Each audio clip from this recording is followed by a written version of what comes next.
Hello and welcome, ladies and gentlemen, to the continuation of the NXTGEN Racing Proto GT3 Championship Season 2, as brought to you on the premier sim racing platform available only on PC, known as iRacing. And today, the story continues here as our drivers make the way from Japan to Germany for the Hockenheimring Baden-Württemberg circuit. Located in the state of Baden-Württemberg, this is a circuit that has evolved considerably over the course of what is its 70-plus year history, ranging in just in excess of 90 years now, having been opened in 1932. Originally considered to be a run through the local forestry, and a high-speed run at that with some heavy braking zones, but over the course of two major redesigns, and we're looking at the second major redesign as done by the capable hands of Herman Tilke, the circuit has gone from a very fast-flying and very aggressive circuit to one that's now highly technical in nature and puts pace over overtaking in the fact that you need to be out there at the front from the very start in qualifying in order to do well here. Because whilst overtaking is possible, it is extremely difficult when there have been some very highly tighted technical sections, particularly in the arenas, and also some extended straights in the run from turn number 1 up towards turn number 3 and onwards. You can imagine here our drivers will need to find the right balance between aggression and keeping it smart and sensible on the brakes and into each and every corner. But of course then you have the quandary of multi-class racing, and that's what this series is all about, of course, with multiple prototype machines and also GT3 class machinery all contesting the same circuit and race conditions.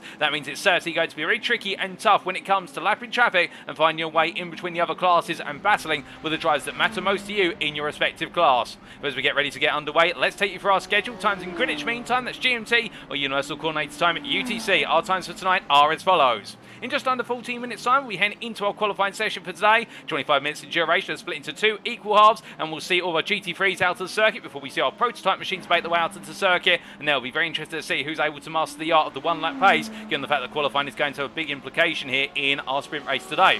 Straight after qualifying, our drivers will line up on the grid for the purposes of our first race, and that'll be the first sprint race, and we'll see our drivers make the way out there at 8:25 this evening, and it'll be a 20-minute race from start to finish, no holds barred, no pit stops expected, and everybody absolutely gunning for goal. After that, we'll be taking a brief break before being anticipated to return sometime in the region of about 9 o'clock, perhaps a little bit after that, but we're getting ready then for the feature race, our second race of today, and we'll see the race duration there increase by threefold, and it will be 60 minutes of racing with an all-important mandatory pit stop thrown into the mix, and who can pull off the strategy and find a way to undercut or overcut their way to success, and particularly traffic is going to be ever critical. Now in the commentary booth you have myself, Paul at TX141 Walsh, also known as Britain Spit, depending on what media you follow me on, and this broadcast is being brought to you live by free media platforms for your viewing pleasure. Firstly, if you're a YouTube user, you can go to youtube.com and search for NXTGEN Racing and tune in there. Alternatively, if you're a Facebook user, you can go to facebook.com/groups/NXTGEN Racing. Or lastly, if you do want to tune in on Twitch, you can always go to twitch.tv/TX141 and tune in on Twitch. And don't be shy, feel free to say hi in any of the free chats. We can see all three of them. We hope you're having a great week so far and all set for some fantastic racing action ahead. But speaking of things that lie ahead, let's take you through the calendar as it exists and what lies in wait for us as we go on, but also the story so far. So we can see at last time out, of course, we open up with the Fuji Speedway circuit on the 18th of January, and we're there with the sprint and feature combination. It was a thriller all the way down to the final checkered flag, with the battle between Benjamin McCluskey and Chris Daines in the LMDH Gold class going to the wire, and it was Benjamin McCluskey who pulled it off in the feature, but Chris Daines who pulled it off in the sprint. All being equal there, we saw plenty of battles as well further down the field, including the rise of Ryan Walker in the GT3 Silver class, and more on that in a brief moment in terms of how some of the classes have changed as of today, because we have had some class reassignments. But today, the 25th of January, we're here in Germany, of course, at the Hockenheimring circuit, and as we mentioned earlier, this is going to be a very different type of circuit with a greater emphasis on technical ability rather than straight line speed, and also that combination of medium speed apexes. Here it really is all about mastering those corners one after the other. In a week's time, we'll make our way to Silverstone for the 1st of February, and that'll be another sprint and feature round, and then the high downforce circuit. Imagine all our drivers, they'll be absolutely pushing it, and apex speed will be key, along with a draft down the straights, and then we'll be seeing our first endurance round in round number 4 on the 8th of February, and that'll be in the United States of America at the Wisconsin circuit of Road America, and they're a classic circuit, and what a classic format to take onto the circuit. Indeed, you see plenty of multi-class racing there year in, year out.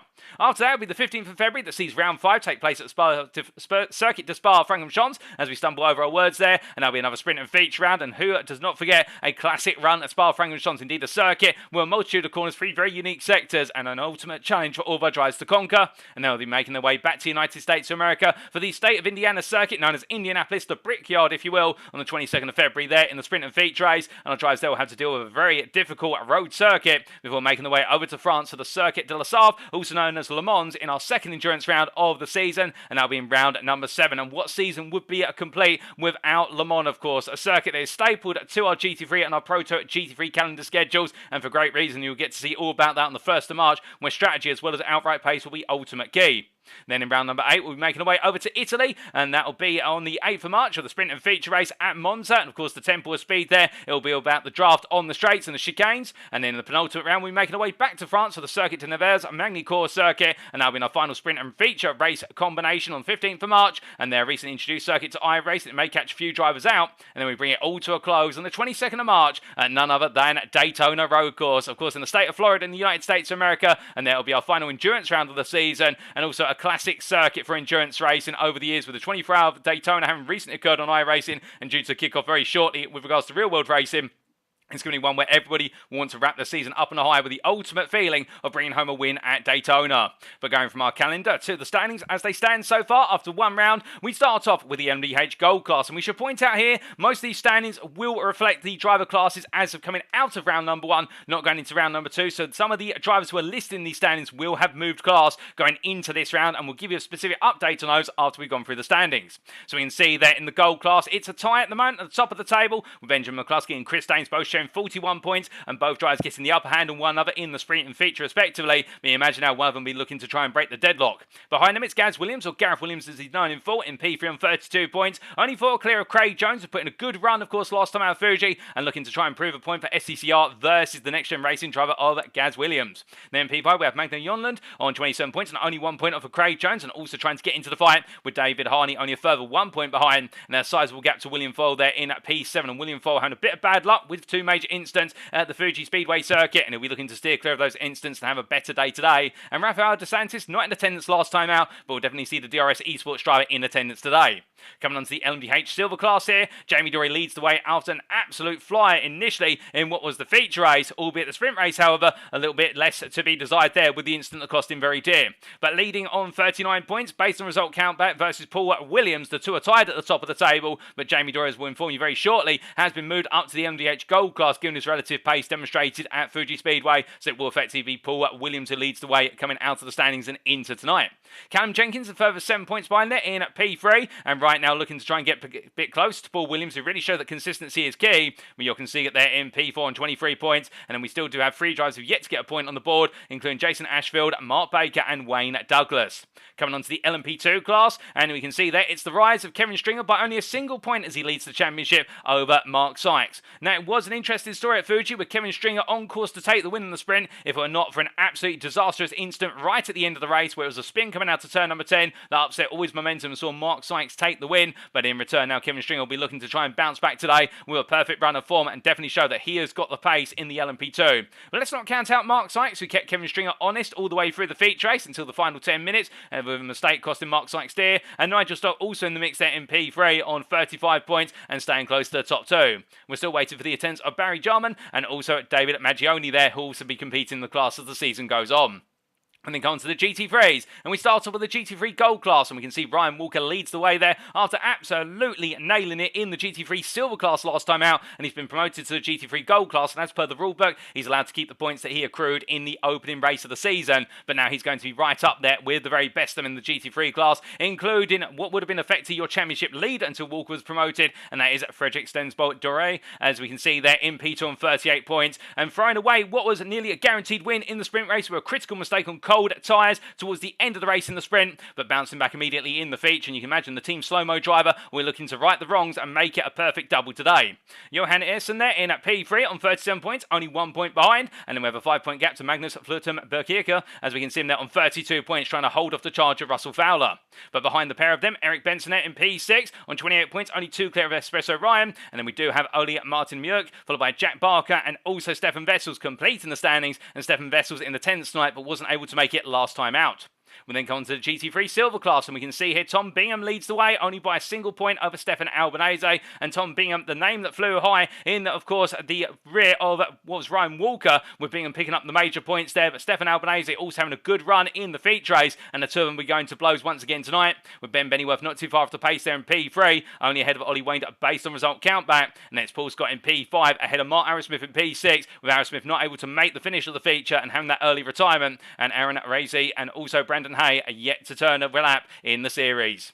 But coming on to the GT3 Bronze class, the last of our Drivers' Championship classes, we can see here Baz Meacham on 46 points, 15 clear of Elwyn Sykes, and Elwyn Sykes there in a deadlock with Eric Sebastian as they make the way into this round. And right now, who of the two can try and close up to Baz Meacham, who really dominated the standings last time out? And well, given the pace he's shown, it does make you wonder whether he continues to show that today, whether he could be promoted to GT3 Silver come the end of round number 2. But of course, it's an opportunity for everyone to bounce back, and over the same for Daniel Stimmon there in P4 on 27 points. He'll be looking to try and have a good run today and get inside that top 3, with Ingot Almclov and not too far behind a point off, and then Georgian Baywa in P6 out on 24 points, 11 clear to Sean Scooter, with Artie Chatsakonstanantu in P8 on 10 points, and Jorge Santos yet to compete in a round of this series. And then coming lastly onto our Teams Championship, we can see there going into tonight, Next Gen Racing Orange lead the way by 3 points over Team Slow-Mo, but the two teams very close at the top and not too far behind Next Gen Racing Purple and also Speed 9 Esports. It's an SCCR Sim Sports in P5 and 68 points, followed up by Performance Link Esports 5 points off.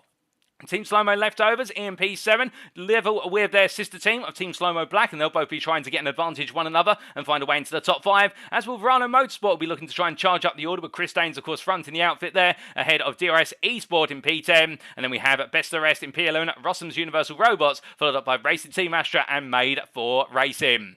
Now coming on to our circuit for today, of course, a circuit that we've already introduced, but we need to introduce it in a little bit more detail, as we can see the circuit map provided us by iRacing.com. Thank you to them. It is none other than the Hockenheimring Baden-Württemberg Grand Prix circuit, located at the Am Motorstrom in Hockenheim of the state of Baden-Württemberg in Germany. This circuit, consisting of 16 corners, as we said earlier, is a highly technical circuit. Given the fact as our drivers make the way across the start-finish line and into the Nord curve at turn number 1, they'll come through the fast right-hand kink, and you can imagine in our prototype machines, it'll be close to, if not completely flat out, whereas in our GT3s, it'll be a downshift and a lift as they make the way on through and charge up towards the Einfurt Parabolica curve. Coming into the turn 2 hairpin, they'll be hard on the brakes, and as they exit out, they'll go on through the kink of the left-hander at turn number 3. We'll carry on through turn number 4 and on towards the Parabolica straight as they head through the curve at turn number 5 and into the Spitzerkehrer hairpin at turn number 6. The slightest corner on the circuit, the heaviest point on the braking out into turn 6, and depending on how they get out the corner, they may just set themselves up with a run into the Mercedes Arena at turn number 8, preceded by the kink at turn 7. We can expect plenty of 2 wide moments in the run to turn number 8. Exit out of there through the chicane sequence of turns 9 and 10. They'll make the way onto a short straight before into the Mobile 1 curve, and as they come through 11 there, it's all into the internal arena, into the stadium, as they break the way into the heavily cambered turn 12 corner, rolling out through the kinks of 13 and 14, and then through the double right-hander of 15 and 16 in the Sud curve to go around and do it all again. And that is why it's such a technical circuit, because beside the straights, there's a lot of corners in quick succession, and it's all about being smart on the brakes, carrying the speed, and balancing the weight transfer of the car. Now, to give you a quick recap of the rules, this series is a fixed setup series in terms of setups available, with setups being provided ahead of each round. Drivers' classes have been based on pre-season evaluation and shall be finalised by round number 3, so they will be subject to change. And qualifying-wise, an open qualifying format shall be used and split into 2 equal halves. The first 12 minutes of the 25 shall be dedicated to the GT3s, and after those 12 minutes are complete, they'll be called in after finishing their final laps before we see the proto classes, i.e. the LMDHs and LMP2s, make their way out onto the circuit for the final 12 minutes. Additionally, the sprint race shall commence via a rolling start within a designated green flag zone. The driver shall have 1 fast repair available, and the driver shall receive a drive-through penalty if they accumulate 15 or more instant points. In the feature race, meanwhile, the race shall commence via a rolling start within a designated green flag zone once again. There'll be 2 fast repairs available, given the fact it's 3 times the duration, and the grid order shall be a class reverse grid based on the results of the sprint race. Drivers who did not finish the sprint, however, shall start from the back of their respective class. A driver shall receive a drive-through penalty if they accumulate 25 or more instant points, and drivers are expected to make 1 mandatory pit stop in which fuel must be taken. However, changing tyres is entirely optional, and will we see anybody decide to swap 2 tyres on the car, given that it's normally the length of the fuel stop is how much time it takes to put 2 tyres on? We'll have to wait and see. But speaking of wait and see, I know what you've all been waiting to see, and that is our live picture. So as we head back to circuit side, all our drivers getting ready to go, and we do clear the race information there and see right now in this final practice warm-up session with just under 1.5 minutes to go, everybody out of the circuit right now trying to put in those last couple of laps and and get themselves set up for success. We do also have a couple more drivers who are joining us for the first time this season, therefore we will be loading some more driver data as we head into the qualifying session, ladies and gentlemen. But you can imagine for everybody right now, it's all about getting themselves all finalised and clocked in with regards to feeling comfortable in the car and feeling ready to attack the circuit in full anger as they make the way into the qualifying session very shortly, and who is going to come away with the spoils of that ultimate pole lap, because that will be the change that everybody wants. And you can see here the team slow-mo driver of Dorey making his way through turn number 7 into 8, and as he comes on up into the braking zone here, one of many drivers who'll be looking to nail it out the box. Indeed, he was the fastest man in qualifying in the GT3s last time out, and can he make it 2 out of 2 when it comes to putting in a pole lap? But as we do continue to load our driver data there, we do seem to have a little bit of a glitch with regards to our time it out, albeit that will be fixed very shortly. Does seem as though there are a couple of technical issues that are plaguing us every so often at the moment. We do apologise for those, but of course it's always the thing that does happen with technology. But at the same time, as we do get ready to go, and we do wait to see if we can get our driver standings back up on screen, albeit I think we are just suffering from a slight technical hitch still at the moment, although we are still working on it. It's going to be a very interesting qualifying session, and well, of course we do have a number of you in the chat as we get all of our driver data back, and there we go. We get ready for qualifying, ladies and gentlemen. It's going to be 25 minutes. Who will be on pole by the end of it? Let's find out.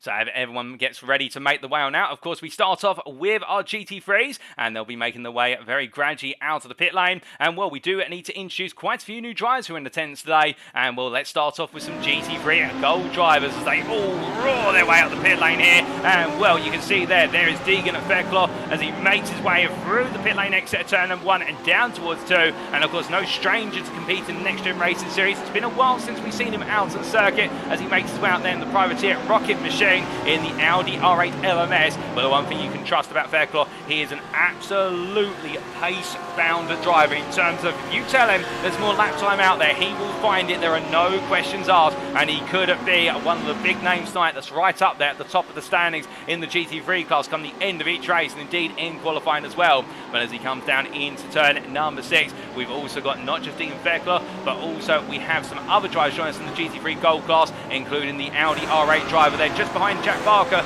of what is John Higgins Jr. as he makes his way into turn number 7. Was the junior member of the Higgins family. You've also got John Higgins Sr., albeit not competing in this series, but has competed in other series such as the NXTGEN Racing Touring Car Championship, the NXTGEN, and also the MX5 Cup. And well, right now Junior flying the flag for the privateer outfit as he makes his way down the privateer outfit of HSR as he heads into turn number 11 here and gets himself set up in the Liquid Molly Audi there as he comes on through, and indeed looking to keep that car nice and composed. We've got quite a few Audi R8s to be fair in the GT3 class, and a very popular car at the moment based on the current iRacing balance performance.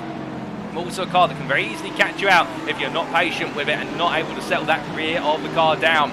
But as he comes on through, we also do look, and I can see a number of you saying that in the YouTube chat, particularly Luco saying, I spy M4R, I'm made for racing. And indeed, yes, you do spy the made for racing driver there of Jack Barker as he makes his way on to his first flying lap. And you'll notice there he's been demoted to the GT3 Silver class as of this round, albeit his performances were good in the GT3 Gold class in round number 1, but it was felt given the relative average with regards to his lap pace, and also taking a look back at his recent evaluation, that perhaps he was evaluated a bit too highly going into this round, but still that's why we do have the initial couple of rounds to shuffle things up, and all our drivers have been made aware that they will be seeing some changes. But of course, racing the GT3 at Silver class, that may mean it comes a little bit more towards its base, but at the same time everybody will be vying to get one up on Barker for the simple reason, well, you have to imagine with the new guy in class, nobody wants to let the new guy take all the points early on.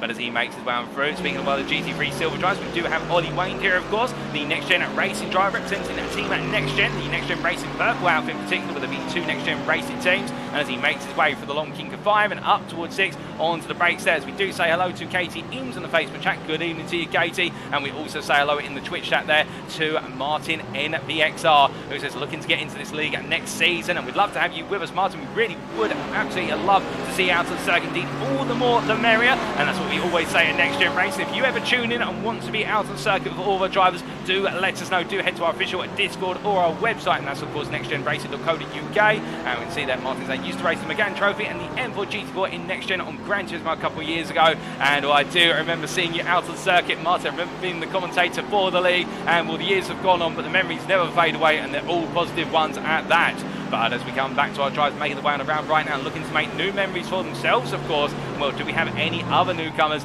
in what is the GT3 classes? As we see some laps starting to go on the board. On the left-hand side, of course, we do have the top three for each class, and the class that we're looking at in terms of the driver we're looking at and their representative class. We will get some extra times on the board there, and we see Daniel Stillman decide just to park up there in the run into turn number 8, decide to play it safe and give himself some space on circuit. And notice on the circuit map in the top right corner of your screen just how condensed everybody is together at the moment, and when that really goes to show you that those 12 minutes are not that long, and therefore all the drivers are looking to try and find the ultimate lap time as soon as possible. They're all hurrying on around, but also I think a lot of drivers trying to invest in some tires. There's a car going on around there, and well, just in front of Daniel Stiller, that was Eric Sebastian, and right now getting it wrong there, the Ferrari driver, but he turns it around, but that was a very near miss for the pair of them, and losing the rear of the car coming out of turn 12 and sets it back together in the Ferrari, and now gets back on his way. But I wonder just how much overheating, how much of a flat spot that has put on the tyres as he makes his way back up to speed. And you see a little shake of the nose of the car there, and I think the driver just giving himself a little bit of a corrective shake in the cockpit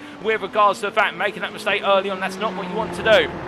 As he comes on through and makes his way on around, where you see Ben Bennyworth, meanwhile, in the Porsche 911 at GT3 are heading on through turns 9 and 10 here, and the Porsche could go very well at the Hockenheimring circuit, to be fair. If you're looking for the handling car, that's the one in the GT3 class, and the Porsche does typically go well on home soil, with the Porsche Experience Centre, of course, located inside the infield section of this circuit, albeit our drivers never touch the tarmac of it. It's an entirely separate circuit surface, but as he makes his way through turn number 12 and up towards 13-14, he goes, rolling on through the quick complex, and now into turns 15-16, goes a little bit deep there to let one of our drivers go on through, and as he comes on out, I believe that's why the performance for Link Esports cars will right now getting himself set to go once again. Benny Bateworth as he makes his way on through to the line, but more drivers continue to pile on through, including Mark Arisfield, who's just put a time on the board and has improved there in the Valentino Rossi WRT inspired livery on his Audi. But as he parks on up there, we do see Liam McNeely right now, another driver who's new to the season as of tonight, as he makes his way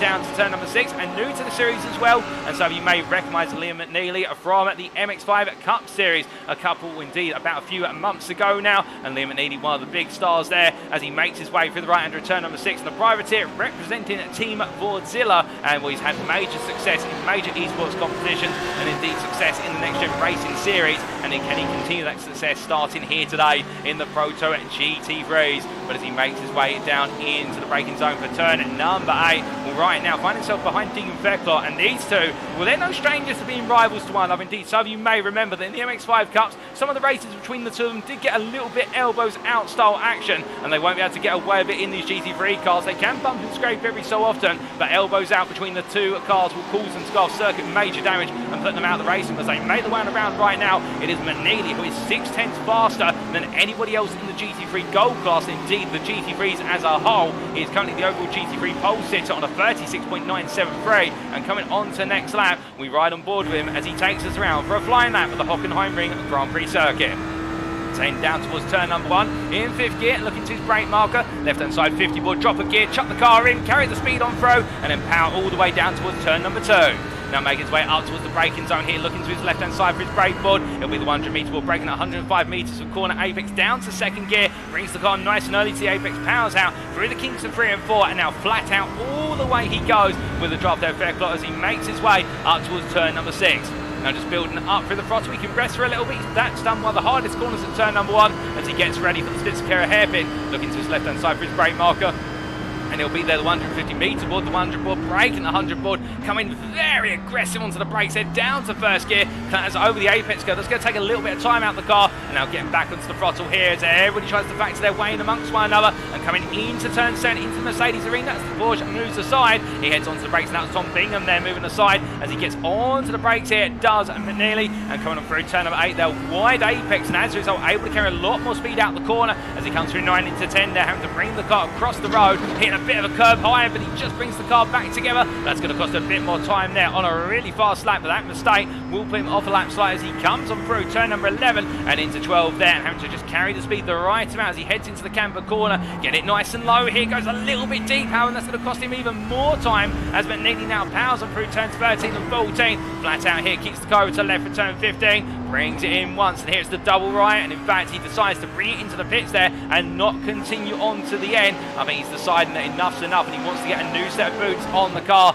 as he makes his way into the pit lane. But meanwhile, we do look to Baz Meacham, currently provisional pole sitter in the GT3 bronze class, and of course we did say earlier on the fact that he dominated with regards to qualifying and in the races at Fuji in the GT3 bronze class. But when we say dominated then, right now he's definitely not dominating when it comes to times, given the fact he's only 1/10 faster than Almklov as he comes across the line, improves it to 1.2 tenths or 0.12 seconds we could also say, but still it does look as though the field is closing up, and Almklov right now for Team Slow-Mo definitely the leader in that charge to prove that it's not just the Baz Meacham show in the GT3 bronze class. Not that it is, to be fair, but you'd imagine when drivers are being out-qualified by a certain amount of time, particularly when they see they're being out-qualified by 2 or 3 tenths, that does trigger a little bit of an incentive in the mind of a racing driver. And tell you from personal experience, having done some of my own sim racing in the past, that you do look to the driver who's just gone pole and think, right, I want to be closer to this guy, I don't like that. And of course it does motivate drivers to push even harder, and that's what these leagues are all about as well. Of course we do have professionals, we have rookies and everyone in between, and everybody learning race after race, lap after lap turn, and you can see some drivers come through the field and really put the pressure on as the season goes on. And of course one driver's no stranger to learning as he progresses through a season is Stefan Wessels, who we see here for the first time this season for Racing Team Astra as he makes his way around there in the venerable colours of the South African outfit and the Audi R8 LMS. Competes in the GT3 Gold class. The reason why we refer to him as perhaps the shining example of a driver who has improved massively over the course of the season past and found himself right up there at the top. Many of you remember, of course, that he competed in our original GT3 League Season 1 and Season 2, and then he transferred over to the prototype class, the LMP2s, in Season 1 of the Proto GT3 League. And he openly admitted that going into the Proto GT3 Championship, he had never driven the Dallara P217, and it was a very quick learning experience, but by the end of the championship, he was right up there in a tooth-and-nail battle with Paul Walton, eventual championship winner, but he took it all the way to the wire, and for Wessels, it was just as much bad luck as losing a 10th or 2 a lap in the end that was the differential between the two of them, and that's why Stefan Wessels is perhaps the biggest marker with regards to drivers who do not give in and always improve as time goes on. But as he comes right on through, we see there it is Magnus Flotenberg-Kirker, who right now goes faster and up to P10 in the GT3 Gold class, but it does look as though here a bit of a struggle with regards to that lap time in this qualifying session for him, and indeed many drivers as they make the way around. And well, we've had one on board lap already with Liam McNeely. How about we do have another in a different GT3 machine, and we go with our bronze driver here of Daniel Stimon as he makes his way through the final corner and heads onto a lap. Now, of course, the Mercedes here, a very different car compared to the car we've run on board previously, going from Audi to the Mercedes, front engine rear wheel drive now, not mid engine rear wheel drive, and with the engine in the front, this car's going to want to understeer as he makes his way out of turn 1 and down towards 2. And notice how the car really extending under braking and turning into the medium speed corners, but as he comes on through turn 2, the Mercedes has one thing going for it, one major thing, and that's 6.2 litres of V8 glory as he powers down the straight.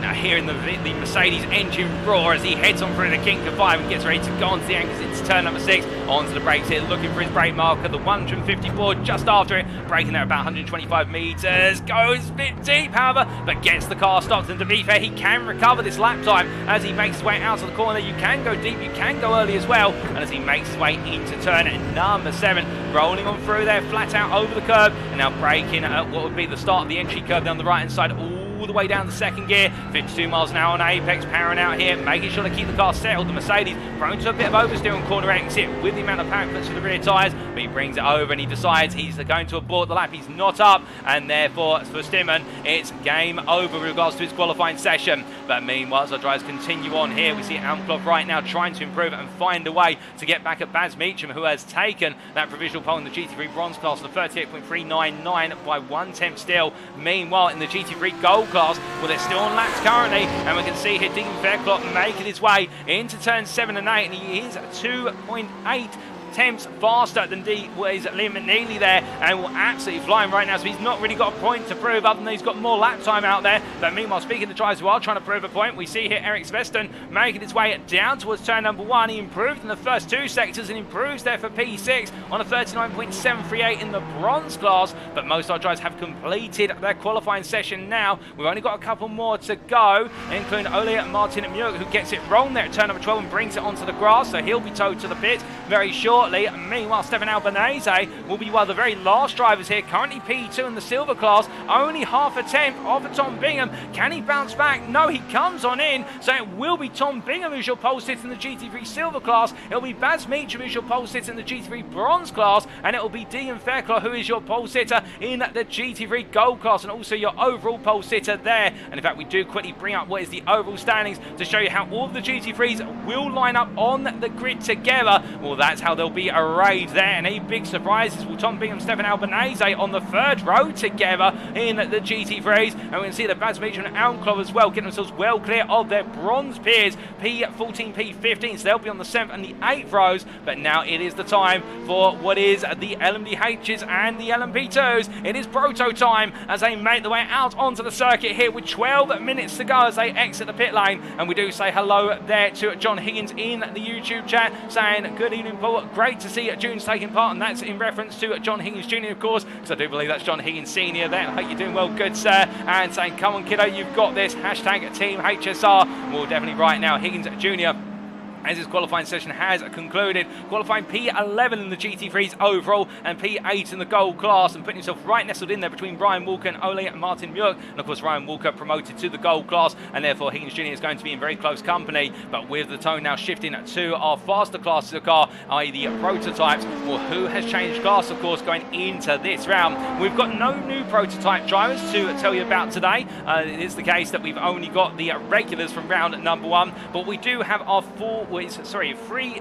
In fact, let me count that again. 2. We get it down to 2 class changes in the end, if I can do my mental maths correctly. And we do have the first one being Jamie Dorey, who has moved from what is the LMDH, i.e. the BMW V8 Hybrid LMDH Silver class, up to the Gold class, given his pace that he demonstrated at Fuji. And also we do have, dropping from the Gold class of the MDHs to the Silver class, it is David Harney. And we look to David Harney here as he makes his way on through at turn number 16 in the Team Slow-Mo machine. And in the silver class, you can imagine he'll be looking to take the fight to the likes of Callum Jenkins, who makes his way underneath our cameraman there as he comes on through into turn number 3. But as he comes roaring on down towards turn number 2, what are going to be the key differences, of course, between the GT3 laps and the LMDH and the LMP2 laps? Well, the differences will be in the amount of downforce they carry from corner to corner, and as a result of that, just how much punch they'll have through, of course, how much speed they'll carry, particularly the likes of, say, turn 1. Well, of course, in our GT3s, we saw them put on the brakes or do a lift and drop a gear and chuck the car into the corner, whereas with the LMDHs and the LMP2s, they will literally roll the car through the corner as close as possible to flat out, also making their way into the final stadium section, going through turn at number 11 into 12, and then through 13, 14, 15, 16. The average speed through there is going to be absolutely scintillating by comparison. The BFL GT3 drives no slouches, and well, speaking of one driver who's no slouch, here he is in the Speed 9 machine. It is Paul Williams, who we ride on board with here for the first flying lap of what is the LMP and what is LMDH class qualifying session, as he heads to the timeline and makes his way into turn number 1. Now charging on through there, drops down to 5th gear, but notice how it's just a lift and roll the car in. Now powering down towards turn number 2 and onto the brakes here at the 100, boys. He comes all the way down to 2nd gear, goes a little bit deep there, but brings the car back together, and now powering on through turn number 3, but it's a little bit of oversteer as he comes out of 4, but just catches the car in time as he now heads on down towards turn number 6, in towards the Spitzer hairpin. He goes completely flat out, 180 miles an hour plus, as he gets onto the anchors from 185, coming all the way down to 1st gear at the slightest corner on the circuit, apex 37 miles an hour, and now in a flash of a eye, goes back up through the gearbox into 4th gear, up into 5th gear very shortly, and now flat out through the right hand here, full attack and onto the brakes for turn number 8 as he comes into the Mercedes arena. Now going down to 2nd gear here, immediately trying to get back on the power as soon as possible, brings the car over to the left and then flows on through the right hander at turn 10 to make sure the car doesn't understeer wide at 10 and makes his way up towards 11. Now powering on through into the right hander. A lift of the throttle and a downshift there to 4th gear. Different to the GT3s, of course, having to use a bit more brake in the downshift. And as he comes down into 2nd gear for turn at number 12, now powering out here, flat out through 13 and 14, getting the car lined up, deploying the hybrid as he heads into 15, drops a gear to 3rd gear. Does he drop to 2nd? No, he avoids the wheel spin on the rear, and as he comes on through turn number 16, that is a lap in the LMDH BMW V8 hybrid machine as he heads to the line. Oh, what a monster of a lap there from Paul Williams. It's a 26.273. I think there is going to be more more time out there, given the mistakes that we saw in his lap, and indeed many drivers right now trying to find their first laps on the board, and it is very easy to make a mistake around here and deny yourself a given lap by being validated by the automated stewarding system. But immediately there, one of our two championship leaders, Benjamin McCluskey, jumps up to P1 on a 25.709, and well, that lap in itself an absolute monster in the LMDH Gold class. And well, the delta there between our provisional pole sitter in the Gold and the Silver classes of the LMDHs is a whole margin of what is there, a total of 5.5 tenths. That goes to show you just how much lap time comes when you know how to push it to its utmost. And that's not to discredit Paul Williams in the Silver class, of course, but right now our Gold drive's really trying to tear up the tarmac and find that time out there. But it's not just about the LMDHs, we also do have our limited stock of LMP2s, and we've got 3 of them in attendance today once again. Kevin Stringer, Nigel Stott and Mark Sykes, and Stringer right now with the leading lap with a 29.463, and we'll ride on board with them a little bit later on in this qualifying session to give you a relative comparison, as we do say hello there to Carmelo Matello at 91 in the Twitch chat, who is enjoying the commentary, and thank you for the compliment there, Carmelo. I hope you're doing well, and looking forward to seeing how your DRS Esports team mates get on tonight. And as we do see here, Stringer making his way through the right-hand return of 7 up towards A onto the brakes very shortly. We'll coming on through right now, and Stringer with a whole 1.1 seconds between himself and Nigel Stott, be feeling comfortable. But meanwhile in the pit lane, well, was in the pit lane, we should say, back out on circuit at the moment. Mark Sykes here yet to get a time on the board, but definitely looking for one as behind him. He does have one of the LMDHs coming on through. And the most noticeable place where those LMDHs will really gain on the LMP2s will be on the straight, so they've just got a bit more power deployment. But notice there how Sykes almost compromised, if you will, by being stuck behind the LMDH in front of him, and that is a trick in its own in terms of the fact the LMP2s and the LMDHs are not far off of one another in the complex corner sequences, and therefore for Mark Sykes, he's got to do it all again now after what was a good lap shaping up, but getting it wrong right towards the end. And meanwhile, Kevin Stringer going even faster at the top of the LMP2s with 29.330,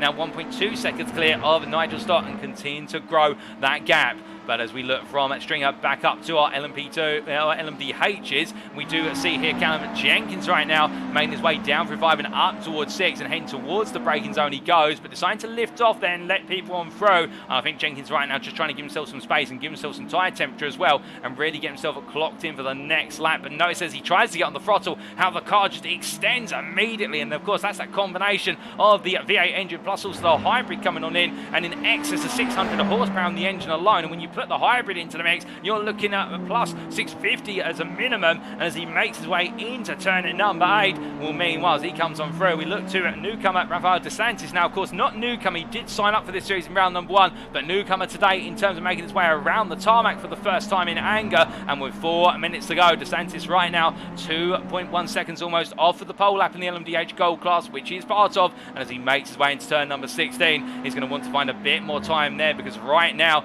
P5 at Yonland only 8 tenths of the pole lap, 1.2 seconds faster. And I think a lot of drivers still trying to find that time out of the circuit, but can they find it? Because time is running out. But as he heads on down here, we say hello to Elwin Sykes there in the YouTube chat, saying may it be a good race night for all, and good evening to Elwin. I hope you're doing well, and we look forward to seeing how you get on later tonight, of course. But as we do see DeSantis making his way on through and towards turn number 6, we meanwhile look to Mark Baker, the other member of the Speed 9 team, head on through. And meanwhile in the rear, we do have a car that's gone round, and is that David Harney? It is indeed, who's gone round in the exit of turns 3 and 4, and the car just cutting loose, but he gets it pointed gradually back the right way. He's having to be mindful of the fact he has got a couple of drivers coming on through, and that's going to be a bit hairy, but thankfully they're all able to respond. There's plenty of space to be able to watch out for Harney. To be fair, Harney just gradually getting himself back onto the circuit, not proving to be a nuisance, and also giving drivers plenty of space on one side of the road to come on through off of the racing line. But as he makes his way into turn number 6, he won't want to make a spin like that again in a hurry, as he comes down to braking zone and locks up the brakes there.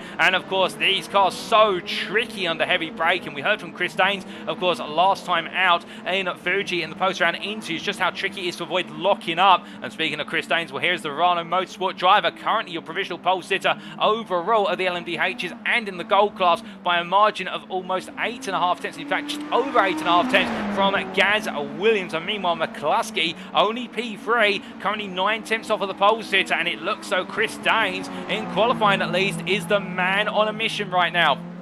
As he comes from through turns 9 and 10, rolling up towards turn number 11. Well, we do still have a little bit more to go with regards to this session and with our LMP2s, but here is Kevin Stringer making his way through turns 15 and 16. The rear slides loosely, just catches it there, and I think that's just been a little bit greedy with the throttle pedal coming out of 15 into 16, but to be fair, if you don't push it, you never know, as they say. But Stringer, I think, almost ended up with a bit of woe and brings the car over, as meanwhile Mark Sykes comes on through and goes P2 in the LMP2 class for a 29.809. It puts him just shy of half a second off of Kevin Stringer, and you can imagine now that Sykes will be looking in the next lap that's remaining. In fact, 2 laps remain. If he gets himself around quickly enough, he may be able to close that delta a little bit more and give himself that opportunity to really battle Stringer into turn number 2 on the opening lap. And of course, maybe you'll be wondering right now how they all going to navigate that run into turn number 1, given it's one wide at the best of times there through turn 1. But that's something we were going to have to wait to see to believe, as meanwhile Sykes here tucks on in and behind Gaz Williams and trying to get a bit of a toe there, but deciding to move out the way in the end and not currently on the lap. But meanwhile, more laps coming on in. Paul Williams there continuing to stick the post of pole position in the LMD Silver class on what is a 25.924, 1.5 seconds faster than Mark Baker, and the time still wearing on. As you see Mark Baker here making his way on down. Of course, the third driver in what is the Speed 9 outfit of Hockenheimring here, and they are P1, P2, P3. Very happy there, running in the Bentley livery-inspired machines as he makes his way on around. But as he comes on through and up towards turns 15 and 16 right now, Seeger definitely having to find a little bit more time out there if he wants to be on that front row of the LMDH Silver machines as he comes on through. But the one driver who's really struggling at the moment is Rafael DeSantis, who is just not there on the pace compared to the rest of the gold class, and instead now finds himself second to last in terms of those who put the lap times in the LMDHs. But meanwhile, speaking of lap times, it's time for us to ride on board with Mark Sykes for a lap in the LMP2 at Dallara P217 machine. Now coming through turn number 1 there, completely aggressive, absolutely abusing the aero as he goes onto the brakes at what is 75 metres from quarter apex. You can't even really see when he comes onto the brakes until you see the car start to slow him down. But as he comes through turns 3 and 4 here, completely on the throttle once again and charging all the way up towards turn number 6, and the roar of the Dallara as he makes his way to the braking zone. Checker flag out in this qualifying session. Now it's crunch time for everybody as he gets ready to go onto the brakes here, braking at the 100 metre board all the way down to first gear, tucks it in nicely to the apex curve, makes it a symmetrical hairpin, and as he powers out now making his way up towards turns 7 and 8. Now here it's all about position as he comes into turn number 7. He wants to go aggressive, but not too aggressive to bounce the car. Gets it nailed on, brings it over to the right side and onto the brakes here for turn number 8, approximately 90 metres from corner apex. But here's a bit of a curve, it loosens the rear of the car. He brings it back together, how it gives him a bit of over rotation, but it doesn't seem to phase him. I think he still feels as though he's on a positive lap as he heads into turn number 11. Filling up with the gearbox once again as DeSantis goes P2 in the LMDH Gold class with his final lap of the session. So we were saying about him struggling, well, he struggles no longer. But meanwhile, Sykes here coming through turn number 12, gets it tucked in nicely, powers out the corner here, flows left into right. He has not been improving in sector 2, and sector 1 matching his previous best. Can he improve in sector 3 as he comes on through and close the delta to Stringer? Will get a bit of a haphazard line there, coming on through the final 2 quarters and heads to the line. I think for Mark Sykes it may not be enough in the end, albeit it is in fact improved slightly to a 29.757, but it's only enough to bring him about 500ths closer, and Kevin Stringer will be your pole sitter by looks into the LMP2 class, unless Nigel Scott can pull something out of the bag on the final lap. It doesn't look as though he's been able to do it, and no further will he advance up the order P3 as he makes his way on through and hits the tyre barrier there for a brief while. But with that, ladies and gentlemen, I believe that is qualifying complete. And on the LMDH Gold class, it's Chris Daines also on the overall pole, and we've also in the LMDH Silver, it's Paul Williams, and the LMP2 class, it's Kevin Stringer. Qualifying is complete, and now we wait to go to the grid for the first race of the day, of course, the 20-minute sprint.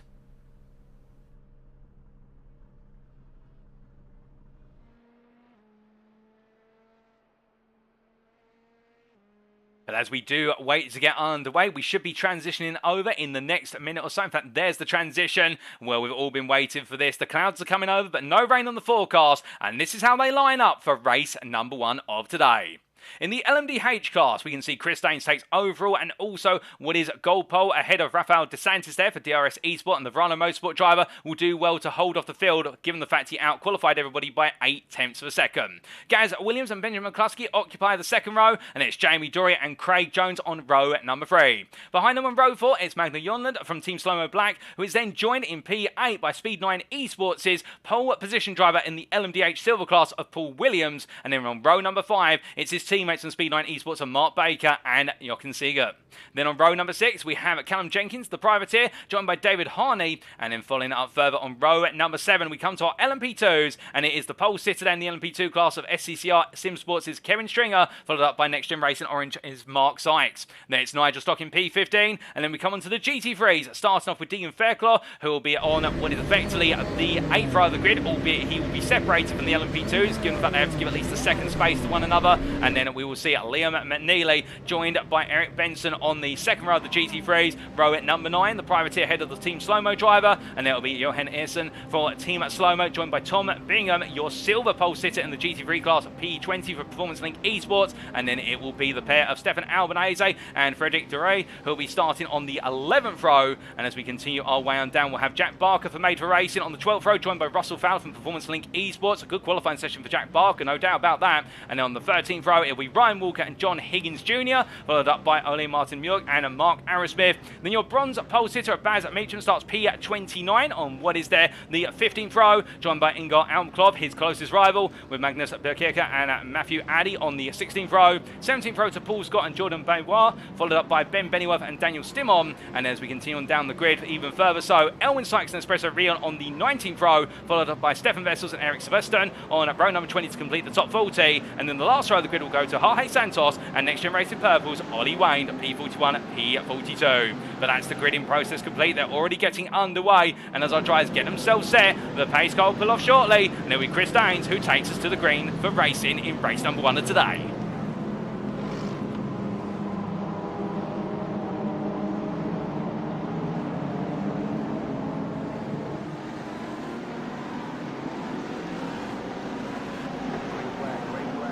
And it's lights out and away we go for race number 1 today. As Chris Daines looks to get a good start versus Rafael DeSantis into the opening corner. They all make the way in, but can anyone dare to venture too wide? Callum Jenkins looks on the inside of turn 1, tries to get the move there on Jochen Seeger and finds it, but meanwhile at the front of the field, you can see it already. Rafael DeSantis going up the inside of Chris Daines. Meanwhile, further back we look to the GT3s, and it's Deegan Fairclough and also Liam McNeely immediately going to war as they make the way down towards turn number 2. And as they come on in, well, they've both got to take a slow down, and that means that now Eric Benson takes the lead of the class as they all concertina in, and both drivers there a bit too aggressive on the throttle for turn number 1. Further back, how you can see Stefan Vessels breaking away from Espresso Rion and Eric Sebastian as they make the way onto the brakes. Also Elwin Sykes coming on through. Meanwhile, there's been tragedy on which turns 2 and 3, and that's Chris Daines pointing the wrong way. Will leader going into turn number 2.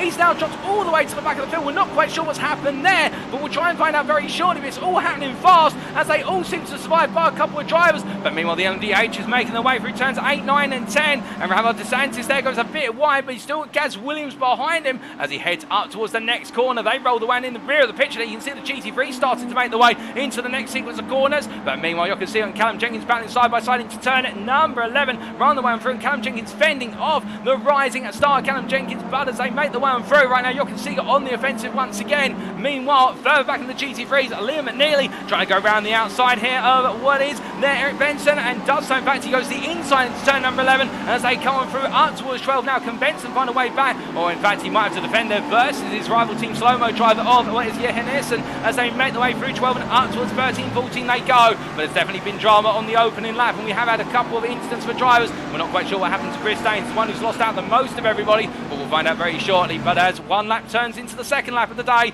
we see here Rafael DeSantis leading the way in the LMDH Gold class ahead of Gaz Williams and Jamie Dorey just behind him, and then further back the leader of the LMDH Silver class is still Paul Williams ahead of Mark Baker, with Callum Jenkins breaking up the Speed 9 drivers. And then in the LMP2 class, it's Nigel Stock ahead of Mark Sykes, and Kevin Stringer having a disastrous start to his day. He's been towed to the pits, and we'll try and find out what's happened there. Meanwhile, in the GT3 Gold class, it's Deegan Fairclough is ahead of Liam McNeely, and these two once again at the head of the class, albeit after a slowdown at the start, both of them pushing the opening corner hard. Meanwhile, in the Silver class, it's Jack Barker who is leading the way as we've got a car up there in the rear of the picture, and I believe that may be the Mercedes of Russell Fowler that's gone to the grass in the rear, coming out of turns 3 and 4. But Barker right now for Major Racing leading the way ahead of a lot of gold and also bronze drivers. And speaking of bronze drivers, behind him, that is your bronze leader, Baz Meacham, who has come through the field like a rocket since the start of this race, gained 8 places since the start overall, and right now is pushing on as he makes his way up towards turn at number 7. But as he comes on through the right hander here, a bit further back, we've got Daniel Stimon battling with Eric Sebastian, albeit having to pull over to the side. And I think here, having to go defensive as a result as they make the way down to the braking zone for turn number 8, albeit still going to be side by side all the way through. And the Rossum's Universal Robots driver has to give the place away as Sebastian gets the move down, but he overcooks it. And as a result, Stimon cuts back on the inside. A nice return move there from Stimon. And Ali Wayne now making its way round the outside of turn number 10. It's a hard one to do, but he just about carries the speed. It's going to be the Raw on the Mercedes versus the technical Ferrari V8 as they come on in. And Wayne there with a little bit of a moment coming out of turn 10 into 11 means that now he's got Elwin Sykes on his outside coming into 12. Elwin Sykes trying to go for the move early, but Sykes there will be given the elbow out. It's only really one wide through this corner, and they have to give one other space, but you can see that Elwin Sykes and Racing Team Astra losing out and falling back a little bit as they make the way into turns 15 and 16 once more. But as they come rolling on through the double right complex here, things have definitely opened up with regards to the classes at the moment. We're starting to get some isolated battles as Ollie Wayne once again really struggling on corner exit, and I can't see any damage on that car, but I wonder if there is some potential damage to the bodywork, because wobbling like that coming out of turn number 16, that's not the way it goes. Sebastian there almost losing it coming through turn number 1, a bit of smoke kicking up there where the car slid as he came on off the curb, and a lot of drivers there really hitting that sausage curb high, and it's causing the car to destabilise. But meanwhile, a bit further back we can see Stefan Albanese here trying to go onto the offensive versus Jorge Santos as they make the way through turns 2 and 3, and looking up the inside here as they come on through. The DRS eSport driver having a very difficult start to his day, no doubt about it, involved in those early instants, but right now drag race at the back of the field between him and what is the bronze driver, but it does look as though Santos will get the edge into the next braking zone, albeit the two of them coming together again, and Albanese there giving Santos a bit of an elbow as they make their way down. I think he would argue that he's just trying to find a bit of space, and Santos would argue the same, but of course it's the argument of two drivers, as meanwhile in the LMP2 class, Mark Sykes, your leader in class, with Kevin Stringer 2 laps down and back out on circuit, where he's actually behind these guys a little bit, making his way out of what is turn at number 16 right now, albeit he won't have quite seen them, but right now Mark Sykes under pressure from Nigel Stock, and these two are absolutely going at it, hammer and tongs, there's no question about it. They've still got 15 minutes to go, and with that and with a brief lull in the action, we get an opportunity to find out what happened to LMDH Gold leader at the start, Chris Daines.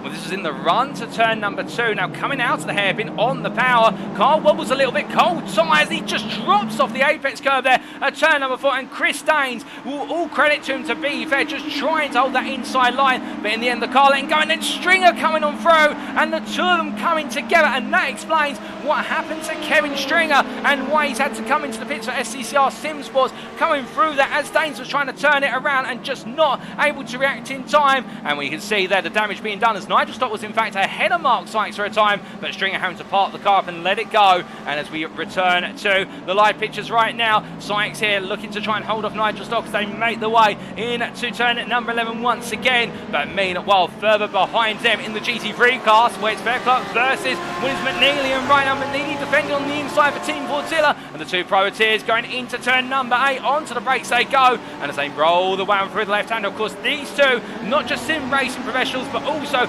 real world motorsporting professionals. I do believe both of them racing in Formula Series of some description, and as they make the way out of turn number 10 and up towards 11 right now, Fairclough doing everything he can to try and hold off McNeely as they make the way through the right-hander and up towards turn number 12. You can see that both of them using all the width of the road surface, and neither one giving the other a break right now as they make the way on through turn number 12. It's like the rivalry from the MX Cup days has never gone away, but as they make the way through 13 and 14, behind them Benson and Earson right now staying nose to tail, and the two team slow-mo drivers doing everything right. Meanwhile, speaking of doing things right, it's going to be a drag race down towards turn 6 between where's Nigel Stock and Mark Sykes. Then Stock gets ahead initially, but now Sykes is going to try and look around the outside, onto the anchors they go, and well, with that Nigel Stock covers it, and Mark Sykes there finds himself being caught up behind, but as they make the way on through, we did have a couple of other incidents in the GT3 class in the opening lap, and well, when we see these drivers make the way through turn number 8, so I don't think this battle's stopping immediately, but Nigel Stock there gets it covered off for now,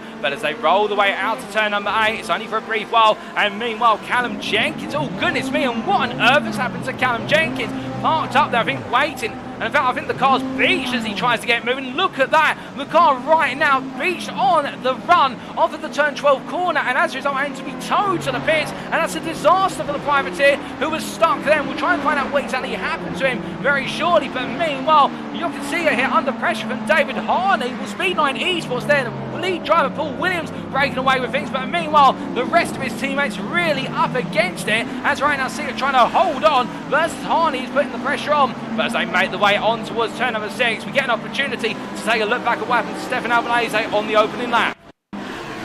Well, as he made his way through turns 3 and 4, just coming off the curb and the rear of the car letting go, and then we saw cars going left, right and centre, including the Porsche Tom Bingham there, who had to let it go, and that's what really released Jack Barker up into the lead of the class, and Bingham there taking evasive action, so that explains the rest of the story that we were wondering, and I believe that Mark Arrowsmith also caught up in a bit of an incident through that corner. We take a look back at Mark Arrowsmith here, who was just behind when it all kicked off, came off the curb at turn 4, rear of the car slides, I think just a little bit too much steering perhaps coming off the curb on cold tyres, and also reacted to the DRS eSport car perhaps, just caused him to go on around, so not working out for either Bingham or Terty Arrowsmith following into that instant. But as we return to live pitch as well, right now you can see him continue to hold off Harney, albeit for a time, as he makes his way up towards turn number 15 once more, but the battles continue to rage on. And well, speaking of those battles, we look to John Higgins Jr. here as he makes his way on through turns 2, 3 and up towards 4 he goes, and through 4 and now through 5. Well, you see the privateer here doing everything right to hold him to a top 5 in the GT3 Gold class at this time,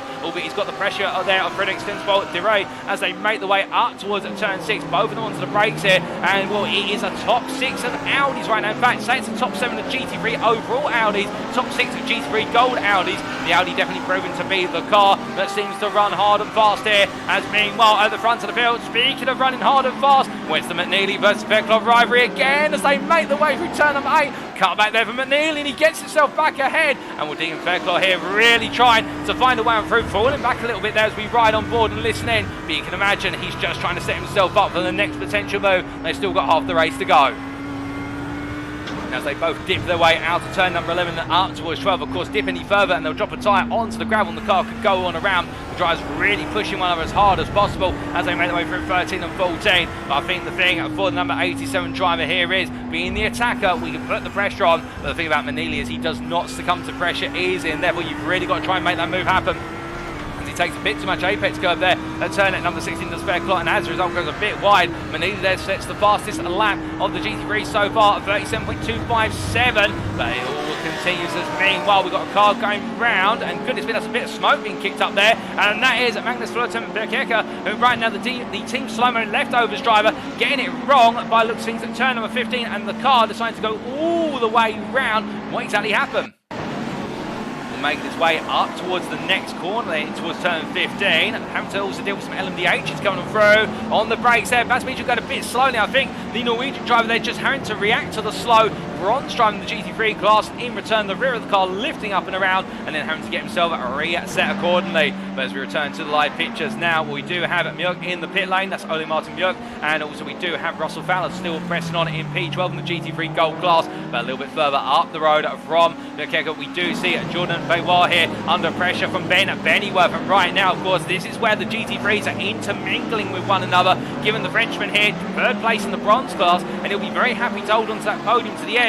But he does have the two silver drivers of Ben Bennyworth and also Matthew Addy behind him. Addy a little bit further back, currently 3.5 seconds back. Meanwhile, Bennyworth only half a second back, and Bennyworth third place in the silver class right now. So there is this little battle between the two P3 drivers in terms, I think, Bennyworth would just like to get ahead of his bronze counterpart for the simple reason he would like to have the accolade to say his scalp was not claimed by a bronze driver as he makes his way into turn number 11. Of course, there's no bonus points for pipping a rival in a lesser or a higher class, but there's always that little bit of professional pride with it. But as he makes his way on through at turn number 12, we do see that Mark Arrowsmith in the YouTube chat saying having difficulty or hating this sim at the moment, and it's unfortunate to hear that, Mark. But we do hope to see you return for the feature instead of watching paint dry instead, for the simple reason that we do love to see you give it your all in the 46 car. But we can understand there your frustrations going on around early on, but still, hopefully things are better for you in the next race. Meanwhile, speaking of things going better, well, Elwin Sykes there under a bit of pressure from Eric Sebastian as they make the way into turn number 11, chasing after Fowler, who's coming through recently,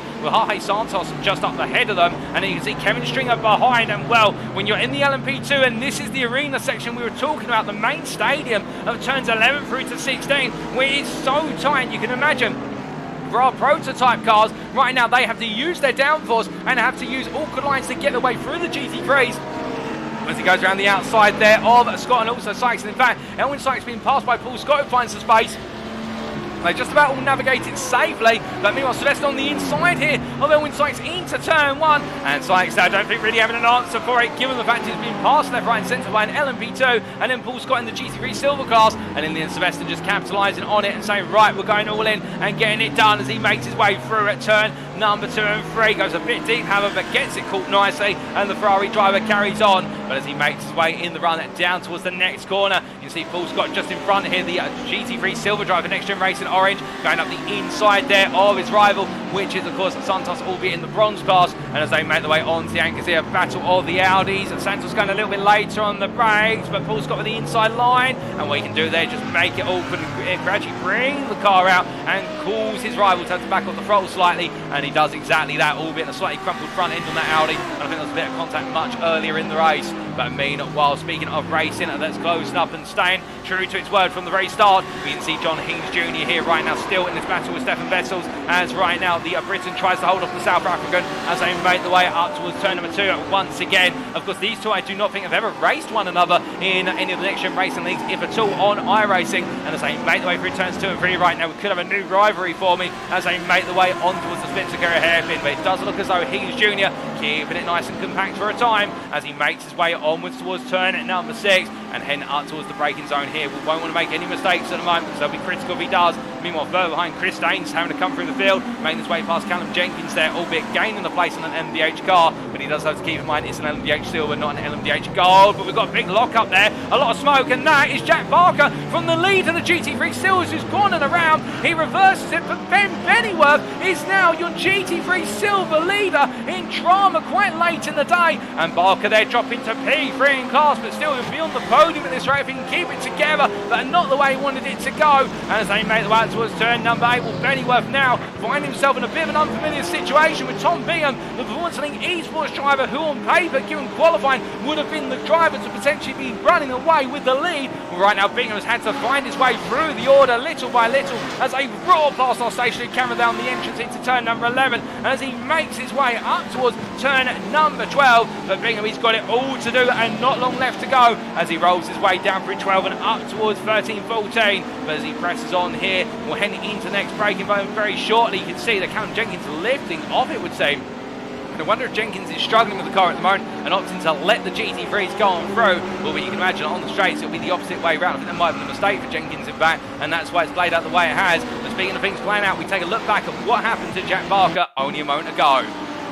Making his way up towards turn number 6, onto the brakes he went here, now completely isolated, it was seen, turned in, and as he came on through, now was there contact there between him and that battle that was coming right onto his rear with regards to the two cars coming on through? And well, we're not quite sure whether there's contact or not. We won't be able to get another camera perspective on that, but it did look as though there might have been a bit more to it than meets the eye, and perhaps a tap on the rear of the car just sending it on around. But meanwhile, we look here to Ingar Outclov, who is your bronze leader at the moment, with Baz Meacham, I believe, he's listed as having retired on our timing tower there. And what has Meacham had a late retirement in this race? Say it's not so, it's the equivalent engine lineup effectively, and that is not good news for Meacham, who right now, given the fact that he was running so strong and high at the front of the GT3 bronze class, that is going to stun his momentum, there's no question about it. And Outclov leading here for Team Slow-Mo leftovers, but he does have the pressure very well as they make the way up towards turn number 11 once again. And now this completely changes the complexion, because both of the Ferrari drivers were battling hard for P2 in class, but now it's all about the win here and not long to go, only 3.5 minutes left on the clock. Meanwhile, speaking of time remaining, Jamie Dorey here getting ahead of Gaz Williams by the looks of things as they make the way out to turn number 6 and in towards 7. We've got more exchanges happening in the LMDH class as well as they make the way on through. And behind, Benjamin McCluskey here, caught up behind Gaz Williams as well as the Next Gen Racing purple driver here, trying to go on the offensive versus his teammate as they make the way through turns at 9, 10 and up towards 11, in towards the next braking zone they go. And as they head on past the camera there, you see the LMDH is right now absolutely attacking the run as they head into the stadium. As they make the way on to the braking zone here for turn number 12. With only a few laps remaining, it's all to play for McCluskey. He's got to try and pick his way on through. And of course, with Chris Daines being effectively a lap down in the LMDH Gold class at the moment, given what happened at the start of the race, well, McCluskey can put some major ground on his rival in the championship. Indeed, everybody can try and close up a little bit, and McCluskey can be the one to start to break away, and it will shake things up. And meanwhile, speaking of a shake-up here, we could have a new lead in the GT bronze class. Bay was on the inside, attacking versus Outclov as they make the way out to Spencer-Kerr. Now heading up towards turn number 7, it's going to be a drag race on the Ferraris. Equal machinery, equal setups, but two different drivers. And as they make the way into turn number 7, too wide they go. You can see David Harney behind, close up behind this. Baywell gets gets ahead for now. He parks on Apex and he completely brings the race into a halt as we ride on board the gearbox here from the 488 Ferrari driver and making his way up towards turn number 11 in the 64 car. There's not long to go, but right now Baywood's got to throw everything he can at this in order to try and break away. He wants his maiden win, so does Club. They don't want it to be the Baz Meacham show, and right now it's definitely not as they make the way into turn number 12, because unfortunately for Meacham there's been a retirement, but he'll bounce back in the feature. But now these guys have got to capitalise and get right back into the championship hum. But as they make the way through turns 15 and 16, rolling their way through the double right-hander. Ben Bennyworth behind there in the silver class, watching on the leader of the silver class and doesn't want to get involved in this, no question about it. Albeit he's got Tom Bingham only a second behind him. But as these guys make their way onto another lap here, this may be the last lap they turn. White flag waving there, so we've only got one more lap to go based on the current time, with our race leader just behind these guys. So we will see for the LMDH a total of 14 laps, and for the GT3s it'll be a grand total of 12 laps. But they were trying to hold on just a little bit longer as they make the way through this final lap for the GT3 class. Now as they come on out and around, we do look back to Ryan Walker here, promoted to the gold class, P18 class at the moment, the privateer, and find himself in between what is Ben Bennyworth and Tom Bingham in their battle for the win of the silver class. And I think Walker will be wondering only if time were a bit different. But meanwhile, speaking of time being a bit different, well right now Gaz Williams goes around the outside of Jamie Dorey, and as they make the way through 4 and into 5, Williams gets back ahead of the Next Gen Racing purple team as they make the way up towards turn number 6. Now heading into the braking zone here, will Dorey try and send it up the inside? He'll be quite far back to do so, to be fair, as he heads onto the brakes and he decides to wait instead. But meanwhile, powering on out here, you can see right now there are battles of plenty. We've got a little bit further back there, battle between two of our gold drivers of Espresso Ryan trying to chase after Makeka as they make the way into turn number 7 and 8, albeit battling for what is GT3 Gold P9. And as they come on through, well, meanwhile, we must look from them to our race leader overall, and it is your LMDH Gold leader, Rafael DeSantis for DRS Esport.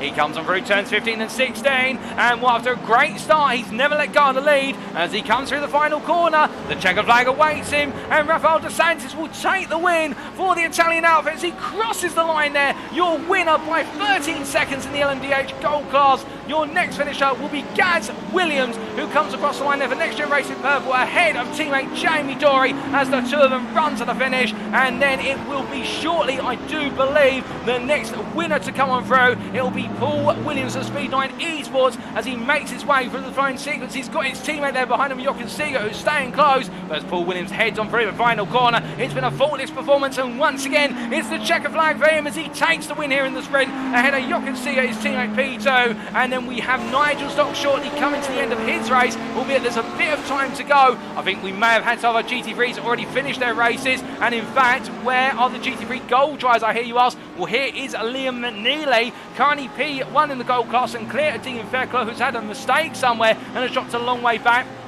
But we have also had Jordan Baybois complete his run to take the GT3 bronze win ahead of Ingar Almklov, and then we've also had the win from Ben Bennyworth. But as we return back to Nigel Stock making his way on through the final corners, he's your LMP2 leader. It will be Liam McNeely first, who comes on through to take the GT3 gold win on his debut in the series today. The privateer from T4Zilla there holding off the charge of Fairclough, and then it will be Nigel Stock, your winner in the LMP2 class. And how a week has turned things around for the privateer. He'll be absolutely pleased with that as he heads into turn number 1. It'll be a bit of an elbow there to Benson, but I don't think Benson's going to mind, giving Eric Benson P2 in the gold class of the GT3s, and Johan Ersson completing the run to P3. And we've still got more drivers coming on around, including Mark Sykes, who in fact made his way into the pit lane, P2 in the LMP2 class, and Kevin Stringer a lap down at P3 in the class. A couple more finishes still to go, and well, that does include where's Jack Barco, who comes home P3 in the end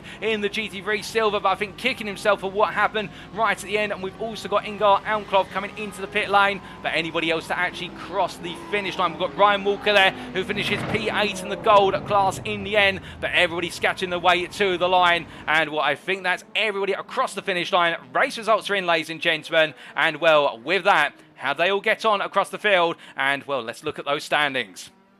We start off, of course, with our overall finishing positions across all classes here, and we can see that Rafael Dos Santos taking the win in the end overall and in the LMDH overall category by 11.5 seconds for DRS Esport over Gaz Williams there. Jamie Dorey just behind Gaz Williams, only separated by 3 attempts come the finish. The two drives neck and neck to the run to the finish line practically, and that is your LMDH Gold podium, that top 3. Benjamin McCluskey not quite able to get on the podium, but still he'll be pleased with that P4, and then the SCCR Sim Sports driver just behind the NXTGEN Racing purple driver in P5 of Craig Jones, and then Magno Jonland completing the run to P6.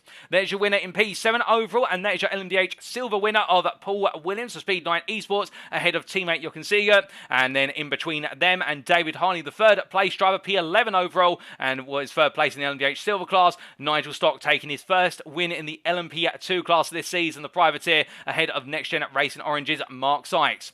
Then we can see a little bit further down there, as we continue on down in P15, Liam McNeely, your gold winner in the GT3 class, and also your overall winner, and he's followed up by Eric Benson and Johan Ersson to complete the GT3 overall podium and also the GT3 gold podium. And as we just focus on the particular podiums for each of our classes, you can see at P22 there, Kevin Stringer round off the LMP2 podium after a difficult race to start his day with that incident on lap number 1. And then in P23, Jordan Baywa bringing on home the win in the GT3 bronze class, the privateer, ahead of Ingar Almklov, the Team Sloman leftovers driver, and they finished just ahead of what was your silver winner of Ben Bennyworth, his first win of the series, the privateer in the GT3 silver class, ahead of rivals Tom Bingham and Jack Barker to complete the GT3 silver podium. And as we continue on down the standings there, we can see Eric Sylveston, your third place driver in the GT3 bronze class in what was P36 overall, and that completes our podium runs. But now coming on to the individual classes where we can get a bit more clarity on the results. Today we're going to do the GT3s first, then come to the prototype classes, and you can see in the GT3 gold class there,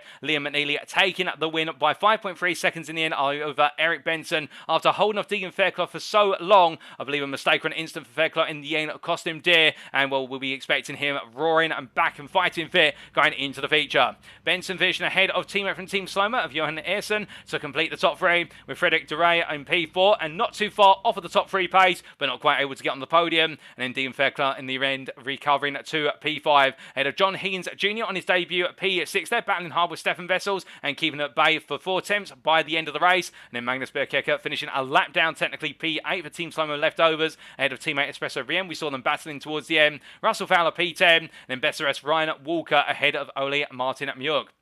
And then we come on to what is our alternative classes in the GT3 class. In fact, I think there might be a bit of an error there with regards to our finishing positions, because we have got on our own personal timing screen that Russell Fowler finished P11 and Ryan Walker was P8. But either way, there might be a little bit of discrepancy. And we come on to the GT3 silver class, and Ben Bennyworth there taking the win for what was the privateer outfit ahead of Tom Bingham for Performance Link Esports, with Jack Barker completing the GT3 silver podium 2 seconds behind, and definitely showing a lot of pace. And can he turn it around in the feature? With then behind the Made for Racing driver Stefan Albanese for DRS Esport, and Matthew Addy at P5 there, the privateer. Then Ollie Wayne P6 for NXTGEN Racing Purple, ahead of Paul Scott for NXTGEN Racing Orange, and then the privateer Mark Arrowsmith with that early retirement.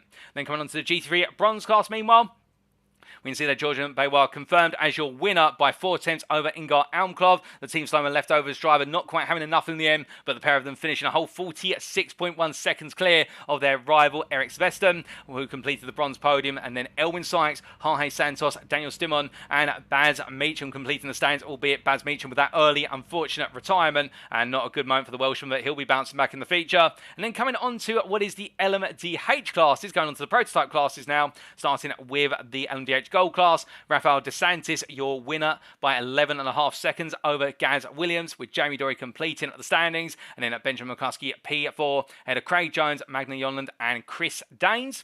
And as we come on to the LMDH Silver class here, we can see your winner of Paul Williams by 6 tenths over teammate for Speed 9 Esports, Jochen Seeger, and David Harney picking up the podium there in P3, a lap down technically, with Mark Baker P4 and Callum Jenkins P5. And then coming on to the LMP2 class, last but not least, we can see that Nigel Stott picking up his maiden win, the privateer ahead of NXTGEN Racing Orange's Mark Sykes, and Kevin Stringer with that early instant finishing at 2 laps down.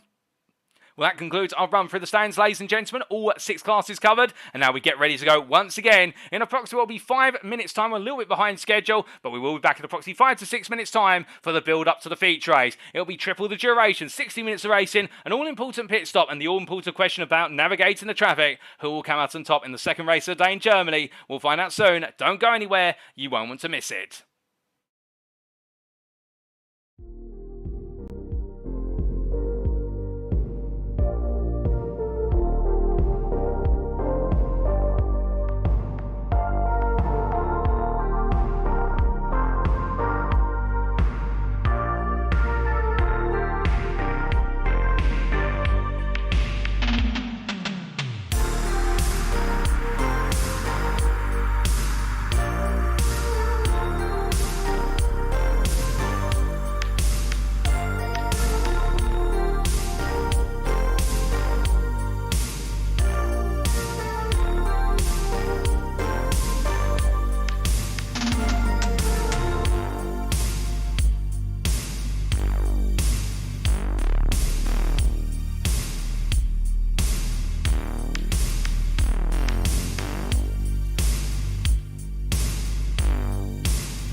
Alrighty, ladies and gentlemen, we are back then, albeit slightly later than billed for the build-up to the feature racer today. It's just gone 9:05 this evening, and we'll be getting underway in approximately 4 minutes' time at what is 9:10 for our 60-minute race. Of course, triple the duration, the pit stop thrown in, and on a very tight and technical circuit. We have seen already just how tricky it is for the two classes of car, or should we say really three classes, given the fact that we do have a split of the prototypes. But either way, it's tricky for the LMP2s and the LMDHs to find their way past the GT3s, and when they do so successfully, it all looks well and good. But when it doesn't quite work out the way our drivers want it to, it costs them time, and it does lead them to being in a conundrum in terms of having to battle with drivers perhaps they weren't expected to battle with if they've been able to keep the time on their rival behind. But of course, the prototype shakes things up if you're in the GT3 class, or alternatively, if you're in one of the prototype classes, you lose pace on the driver in front of you who you want to hunt on down. But either way you cut it, that's the nature of multi-class racing. As we get ready to go as well, it's not just about how tight this circuit is that we've observed, but also cold tyres early on the race, definitely catching a lot of drivers out early on in the proceedings. On lap number 1, a very sharp drop off of the curb at turn number 3 and 4. Looks absolutely innocent on quite a flat curb. Another drop on the suspension, then another driver's going around and end up pointing the wrong way, whether it was in the LMDH or alternatively in the GT3 class. And also Callum Jenkins getting caught on what was the exit point onto the gravel off of the tarmac at turn number 12, and that goes to show you how low those LMDH cars are. And well, for Callum Jenkins, he won't be wanting that mistake to happen again today, because otherwise that would be a very shortcoming run of results in his round 2 of what is 10 in the series.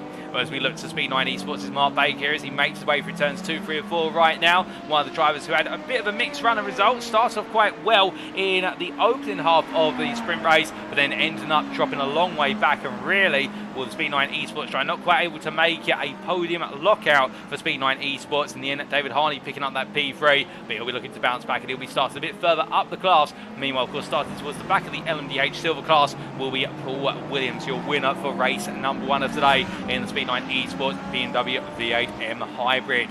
But coming on through here, seeing all of our GT3s also making their way out of the circuit right now. Regardless of which class you're in, there's plenty to play for, and even if it is between classes within your own category of car, a lot of the drivers enjoying the battling and enjoying a good run was Eric Benson, of course, last time out in the Team Slow-Mo Audi R8, picking up his first podium here today. And as he makes his way on through right now, you can imagine the Norwegian driver will be looking to make it 2 from 2, albeit he'll have the challenge, of course, of starting at the back of his class.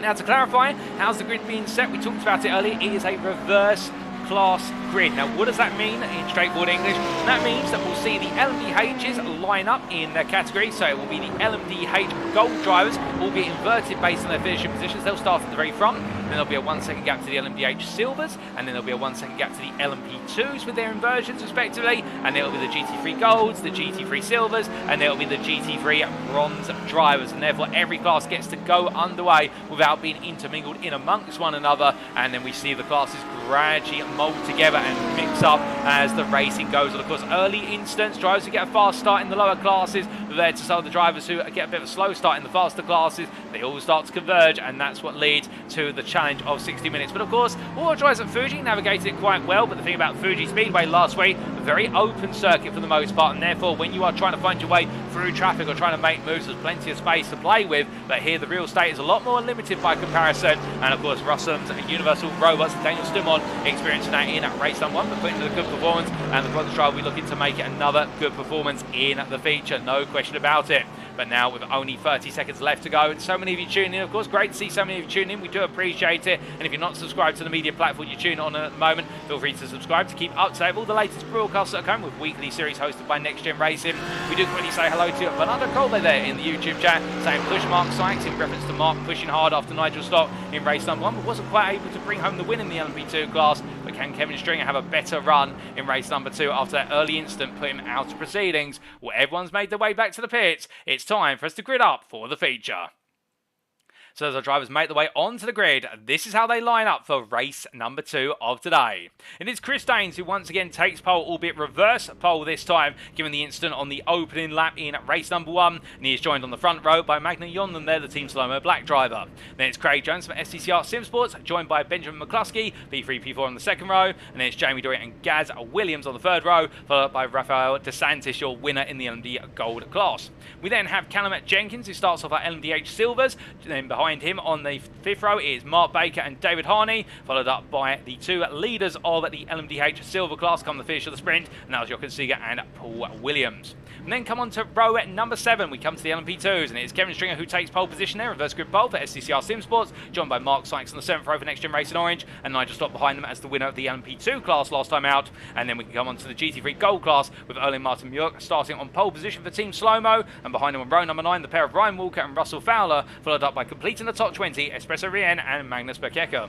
Then we come on to row at number 11, and we can see Stefan Vessels and John Higgins Jr. line up in row 11 there, ahead of row 12's pairing of Deegan Fairclough and Frederick Dorey. And then on with row at number 13, we have the pair of Johan Essen and Eric Benson, followed up by Liam McNeely and Paul Scott on row number 14. Paul Scott there, of course, leading the GT3 Silvers. And row 15, it's Ollie Wayne and Matthew Addy. On row 16, it's Stephen Albanese and Jack Barker. On row 17, Tom Bingham and Ben Bennyworth.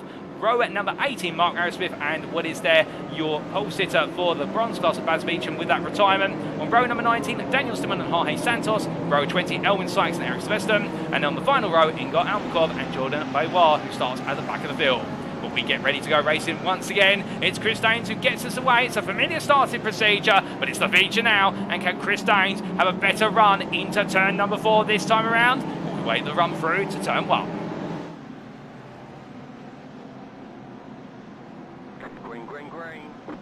And it's lights out and away we go once again here at the Hockenheimring in the feature of today. And Chris Daines gets a good start. Everyone's scrambling too wide into turn number 1. Onto the brakes they go. Rafael DeSantis there immediately making the ground on Gaz Williams. Meanwhile there you can see it trying to hold off Paul Williams. But as they make the way on through here, we've got the GT3s. It's side by side between Russell Fowler and Olin Martin Mjörk as they make the way up towards turn number 2. Onto the brakes they get ready to go. And as they battle the way on down here, Russell Fowler right now backing out. But meanwhile 3 wide, Dean Fairclough on the inside. And as they come on through, Fairclough really does try to get his teeth in versus rivals Espresso Rien and Liam McNeely. And Liam McNeely there goes on through. Meanwhile there's contact, I believe, between the Ferrari and what was, well, we're not quite sure who, but I think John Higgins Jr. being caught up in all of the medley there. Meanwhile further back we see Mark Arrowsmith here trying to chase after Tom Bingham and Ben Bennyworth as they make the way up towards turn number 6, and both drivers in the 2 corners trying to make themselves too wide and also hold off Arrowsmith as they head on to the anchors. They break the way down here. You can see Matthew Addy just in front and there, the privateer, as he's on the inside holding line right now. But as they all come out there, Ben Bennyworth getting ahead of Bingham and also Arrowsmith getting on between Willis Bingham and Bennyworth. As meanwhile further back Eric Sveston trying to right now hold on position versus Elwin Sykes, but Sykes trying to go around his outside into turns 7 and 8. The GT3 bronze class as well going to and fro, but as they make the way to turn number 8, Sveston holds the position, but Sykes looks back up the inside, comes in like a missile there, and I think Sylvester will feel as though he's been pushed a little bit wide, but still Sykes just about made the corner. And as they make the way out to 10 and up towards them, we've got a car going slow. That's Baywa, who's going very slowly at the back of your pitch. I think a mistake coming on through what was turn number 10, and as they make the way up towards 12, I mean, Jack Barker's off there into the gravel coming out for 11. Not quite sure what's happened to the mate for a racing driver. It's gone horribly wrong. But meanwhile, Mark Arrowsmith side by side here with Wooded Ben Bennyworth in the battle for P4 in the GT3 Silver class. They come towards the end of their first flying lap. And as they make the way through the right-hander at turn number 16, Arrowsmith absolutely scorching the tarmac and flying through the field right now. He's motivated. He wants to turn this around after a difficult race number 1. But meanwhile, Stephen Albanese there on the inside of Baz Beecham has to back out to turn 1. They can't go too wide there, and Baz Beecham was never going to give that up as they make the way on to the next lap. But meanwhile, looking up to the front of the field, it's Chris Daines who leads the LMDH ahead of Benjamin McCluskey, who chases after him. Then Craig Jones Magna Yonlin in P3, P4, followed up by Jamie Dorey, Gaz Williams and Rafael DeSantis as they come roaring on through into turn number 8 once more. Behind them in the LMD Silver class, it is Callum Jenkins who leads the way, P1 in class ahead of Mark Baker and then Paul Williams. That's your top 3 with Mark Sykes there, your LMP2 leader at the moment, ahead of Nigel Stott by 1.1 seconds. And then you can see Kevin Stringer just behind with you can see it there, the LMDH Silver driver in between and the odd one out as they make the way on through turns 9 and 10. But as they head up towards the next corner, of course, there's plenty of battling heading on further back. And speaking of that, oh goodness me, and there looks to be a whole chunk of rear wing missing there on the LMDH of David Harney as he makes his way on through turns 9 and 10. You can see there's damage to the rear of the car, but Ryan Walker right now will rotate to the GT3 Gold class and being flashed left, right and centre by what is Dean Fairclough as they make the way up towards turn number 12. Fairclough trying to look for the move here, there's no question about it, but as they head onto the brakes and roll the way through turn number 12, this is the battle for first in GT3 Gold, and Walker doing everything to hold on as we ride on board the gearbox here of the Lamborghini Huracan. Now coming through turn number 15 in the Evo machine, of course, as they make the way into the next lap, battling with a car that's got the same engine, of course, Lamborghini with the Audi V10 engine, the same V10 powering at what is there, the Audi, as they make the way on through. A driver there being towed to the pits off line, a flash of lights once again from Fairclough, as he gets very close to our camera there, as they make the way through turn number 1. That's David Harney being towed to the pits, and as they make the way down towards turn number 3, it's going to be a dummy to the inside here, onto the brakes they go. Liam Neely also tries to get on in, on the brakes here, and you can see that Stefan Vessels tries to shut the door, and McNeely really gets his teeth into the position as they make the way through turns 2, 3, 4. Right now, McNeely wanting to come on through because Fairclough's got ahead with that move on the inside into turn number 2, and right now McNeely trying to come through for Team Fortilla, but Stefan Vessels there, he's not one to be trifled with as they make the way in towards the Spitzakera hairpin, and onto the brakes, Liam McNeely up the inside, he's going to go for 2 for 1 here, and McNeely coming from such a long way back, gives the elbow there to Ryan Walker. Stefan Vessels comes on through and says, don't mind if I do too, and as they come up towards turn number 7, well right now, Walker being absolutely bankrupt with regards to positions left, right and centre on this lap, and being pushed all the way down to P4 in the space of 6 corners. As they come through turns 9 and 10 here, you can see just behind Russell Fowler in the Mercedes, but Performance Link Esports trying to also get close as they make the way in towards turn number 11 and roaring on past our camera there. And that gives you a sense of just how much gravitas they're attacking each and every corner. But as they head up into the next corner right now, I can see that Ingooms in the YouTube chat saying, this is some great racing, boys, keep at it, indeed fantastic racing up and down the field, and at any moment it's only going to intensify further. Speaking of intensifying right now, Gaz Williams trying to go up the inside here, Magnus Yunland as they make the way into the Spitzakera hairpin in the LMDH Gold class, up the inside there, and as he comes on out on the corner, gets it done, a bit of a traditional pass, but do keep in mind, of course, the LMDH drivers really do have to preserve the tyres and also the fuel when they go racing in these features. We saw at Fuji just how quickly the tyres really disintegrate in terms of pace towards the end of the race. They were not protected early on, and nobody wants an early series of front wheel lockups for the simple reason that is going to absolutely abuse the car. But as they all come roaring on through here, absolute violence in terms of speed. We do look to, you can see a bit further back, who tries to get on through and chase after Paul Williams, with Mark Sykes continue to lead the LMP2 class in a fashion, and NXTGEN Racing orange driver doing everything right now as he comes on through there past Kevin Stringer and Nigel Stock. But as he heads up towards the next corner, of course, right now Nigel Stock falling behind Stringer, and Stringer trying to close the delta, as meanwhile we look back to Tom Bingham here, battling side by side with Ben Beddyworth, and the two Porsche drivers no strangers to one another. They spent a good chunk of time battling one another in the sprint, and now in the feature you can see also Stefan Albanese trying to creep into the mix here as the two Porsche drivers go side by side almost into turn number 7. Well, Bingham there, he's going to find himself on the inside into the next corner. Albanese hot on the brakes, he sees the space, he sees the advantage, but in return now Beddyworth tries to cut back, but the Audi of course a little bit faster in the acceleration zones, and as they make their way through 9 and 10, Beddyworth then trying to go for the move, loses a place instead of gaining one as they head on towards the next sequence of corners. But as they come on through, Ben Beddyworth not too far off, and Matthew Addy as well. But right now dropping a bit further back with Jack Barker, the last of the runners in the silver class in P8, a whole 17 seconds back after that mistake at turn number 11. We believe it may have been off track of his own volition, but we're not quite sure. We haven't got a replay of that currently being queued up. But as our drivers make the way around right now, definitely a huge shake-up of positions here. Quite a few drivers trying to come through the field like missiles right now. And meanwhile, we do look to the GT3 Silver leader, and Paul Scott having quite an uneventful start to his race by comparison. The NXTGEN Racing orange driver here leading the class comfortably as he makes his way up towards the next turn.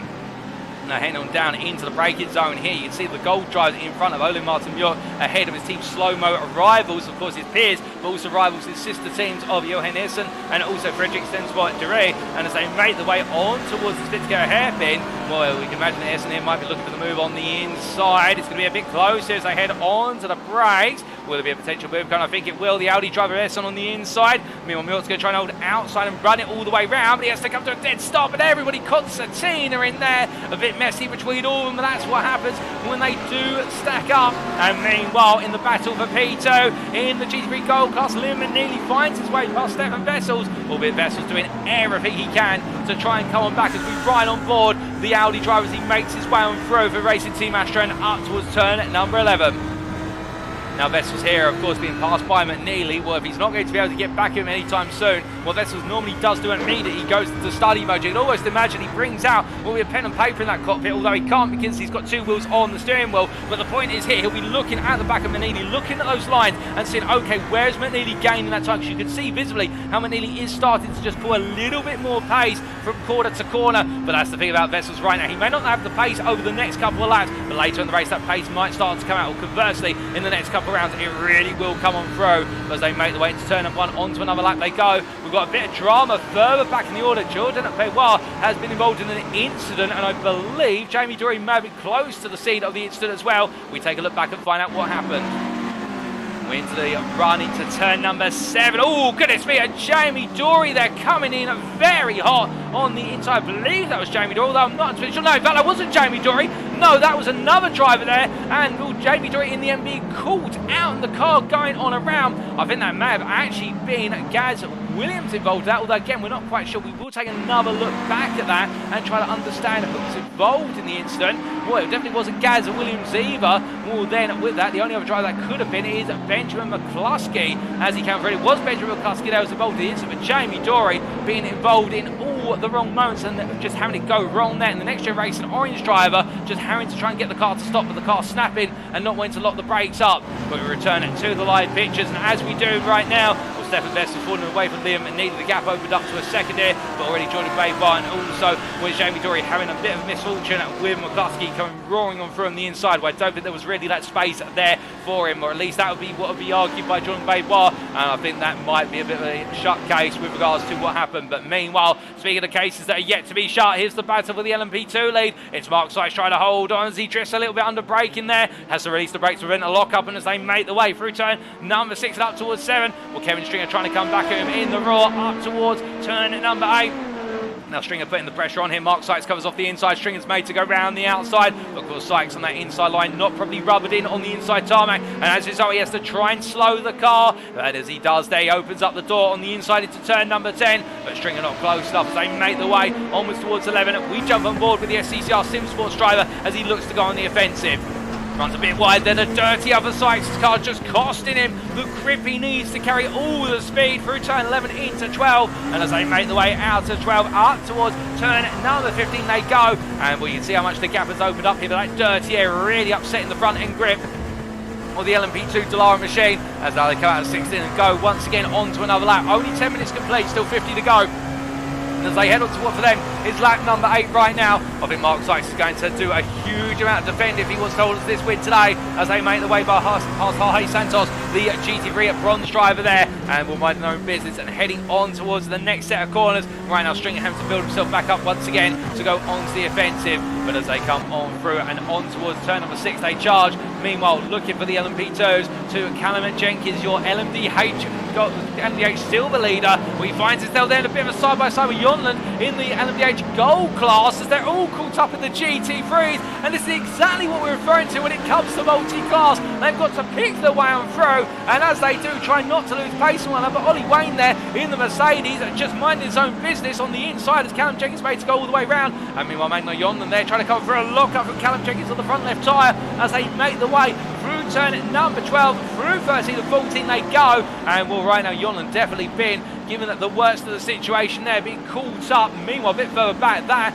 we do believe it was Mark Arrowsmith having to fend off Ollie Wayne, in fact making the pass on Ollie Wayne, who had to go slow coming out of turn 12 into 13, 14 with the LMDHs, and Arrowsmith wasting no time here in coming through the field, and he is really pushing on right now, Mark Arrowsmith. Keep in mind, of course, with his early retirement, given he did not finish the race, he has come from the back of the GT3 Silver class, and he's up into P2 already. Mark Arrowsmith is absolutely on a mission to win. Meanwhile, however, speaking of drivers on a mission to win in the Silver class of the GT3s, Stefan Albanese at Tom Bingham here, with Tom Bingham going up the inside and getting the move initially on Albanese, but as more LMDHs pick the way through, there's very limited space in the circuit, everybody having to find the space to play with. They head up towards turn number 6, get ready to go onto the brakes. Albanese there takes a little look versus Bingham, he goes all in. Bingham there being closed in, but Albanese comes in too hot. Wayne's turned around and adding into the back there of Albanese as they cover it. Oh, goodness me, and it's all gone horribly wrong wrong as Bennyworth there turns into the scene of incident, and he finds out it's all gone wrong for everyone. He makes a bit of contact as well.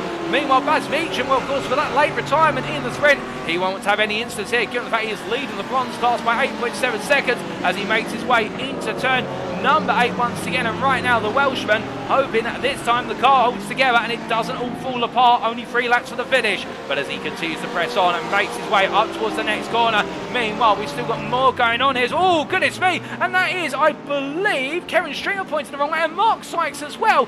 What on earth has happened between them all here? They all seem to have come together. Nigel Stockton is your leader in the LMP2 class, but we take a look back. Making their way into turn 7 and 8. Stringer was ahead, and there's Nigel Stockton behind. Mark Sykes comes in too hot, and when doing so, it looks like there was a little tap to the rear of Stringer's car, albeit Sykes definitely locking up, then misses his braking point, and will wait in there and letting Stringer go. So I think Mark Sykes feels as though he was culpable for that. And great racing respect being shown there by Mark Sykes to wait and give the place back. But Kevin Stringer, I think, will be a bit frustrated at that. And Nigel Stockton now is your LMP2 leader. And will, of course, taking the win in the sprint here today. And now on course potentially to take the win in the feature. Albeit we say that, given in mind there is still a very long way to go. And if it can happen over the remainder of the distance. As he makes his way through turns 2, 3 and 4 and catches up behind there with Jack Barker as he makes his way up towards turn number 6. Now as the pair of them make the way on and up towards their next corner, of course, we do look from them to the GT3 Silvers once again have already made the way to turn number 6. So the sun comes out and the cloud actually breaks for a brief moment. It was a gloomy day earlier, it must be said, in the sprint, but right now we've got some quite nice sunshine coming over the circuit, and Matthew Addy here chasing after Baz Beecham, but more importantly for him, trying to keep Ollie Wayne behind him as they head through turn 7 into 8. Now all 3 drivers here, all clustered up, and of course Ben Bennyworth and Tom Bingham just in front. The 2 silver drivers who really Matt Addy is trying to chase down. We can imagine here if he can clear Meacham, all the better, but if he can't, then it may not quite work out, and as they make their way in towards turn number 11 at the moment, all stagnating at the moment, but this is, of course, oh goodness, I was going to say stagnating, and Matthew Addy pops the balloon with regards to that and goes wide there, carrying a bit too much speed in the car, snapping loose on the privateer, and as he comes into turn number 12, it goes wrong again. Addy really struggling, I think, there with the initial mistake. The tyres just need to be calmed down, and Jack Barker then picks up a place of Addy and Albanese further back, albeit Stefan Albanese has already taken a pit stop for the damage he accrued in that instant at turn number 6 where he came on hot on the brakes. And well, now Matthew Addy makes his way through. Will we see an early pit stop from him? No, not this time, but he's got to be very cautious now because I think those tyres are definitely overheating and they're throwing the grip out the window as he makes his way up towards turn at number 1, just bringing it back down to terra firma in terms of the pace at the moment. And meanwhile, looking on further around the field, we've got Paul Williams there in the pit lane, being service of Speed 9 Esports. He's coming extremely early, coming only, 15 minutes into the race, and will be in service at the moment. I wonder if there's a technical issue on the car or some damage to the car, as meanwhile we look from our LMDH Silver driver in the pit lane to out to track our GT3 Gold drives from Team Slow-Mo, and as they make their way into turn number 8, it's anything but slow motion right now as they all push on as fast as they can. And what is Johan Earson there trying to hold off Woody's Stensport Dorey as they make their way on towards turn number 11. Coming into the next braking zone here, rolling the cars in, and behind them we've also got Ole Martin at Muirk as well, who's a little bit further back, and well, between them is Benson, albeit a lap down of what happened at the start of the race. But we do look to a bit further up the road, and that is Jochen Siegert making his way through turn number 16 into the pit lane. We have got what is Mark Baker. We've got a retirement for David Harney with that early instant costing very dear, and we will try to get a look back at what happened with some of those early instants a bit later on in today's broadcast, because we did have quite a few notable instants. But you can see it right now in P2, and perhaps it is an early pit stop for many an LMDH Silver drive. Perhaps they know something we do not, but Paul Williams definitely right now still in the pit line. I think something has definitely gone wrong for Williams, and it's going to give an opportunity to many other drivers as a result. But as we see here, you can see it pressed on. He is 10.5 seconds back off of race leader in the LMDH Silver class of what is there, Callum Jenkins, as Mark Baker leaves the pit lane. So for Paul Williams, it definitely does seem to be a technical issue on the car because he's still stuck there and they're not moving anytime soon. But Callum Jenkins being well pushing on here, leading in the class and doing everything right so far as the privateer as he makes his way up towards the next corner. coming on through. Meanwhile, in the LMDH Gold class, it is Chris Daines who leads the way by 4.1 seconds over Benjamin McCluskey, feeling safe, feeling comfortable, and not really under any pressure at the moment. Although we say that last lap for Chris Daines at 25.99, Benjamin McCluskey at 27.45, but McCluskey did have some traffic to navigate, and then Rafael DeSantis at 25.45. So everybody right now really matching one another on lap time here in the LMDH Gold class. This top three, or top four if you will, really all putting on the pounds when it comes to the lap times and bringing them down. And well, Gaz Williams right now in the Next Gen Racing purple car also in with a shout here of the win, albeit he's 14 seconds back off the leader, but also matching the leader for pace, and it could come down to those fine margins of who's able to protect the car and also manage the hybrid better than their peers as we go deeper and deeper into the distance. But they're behind Jamie Dorey after that instant in the run through turn 7 into 8 there, where he came into the scene of the instant and ended up losing the rear of the car. Right now trying to chase after Craig Jones, and Jones there holding on to P5 in the class. They make the way up towards turn number 8. And for Dorey, it's all about just keeping his head down, and then the race can come back to him, as we can confirm that Paul Williams has left the pit lane. He is back out on circuit, albeit it was an extended pit stop for Paul Williams, and now he's dropped all the way down to P18 overall, and is effectively almost a whole lap off of his LMDH Silver class peers. And he'll be the last of the LMDH Silver runners currently, with the retirement, of course, of David Harney. But as we continue to watch here, Jamie Dorey closing up behind Craig Jones.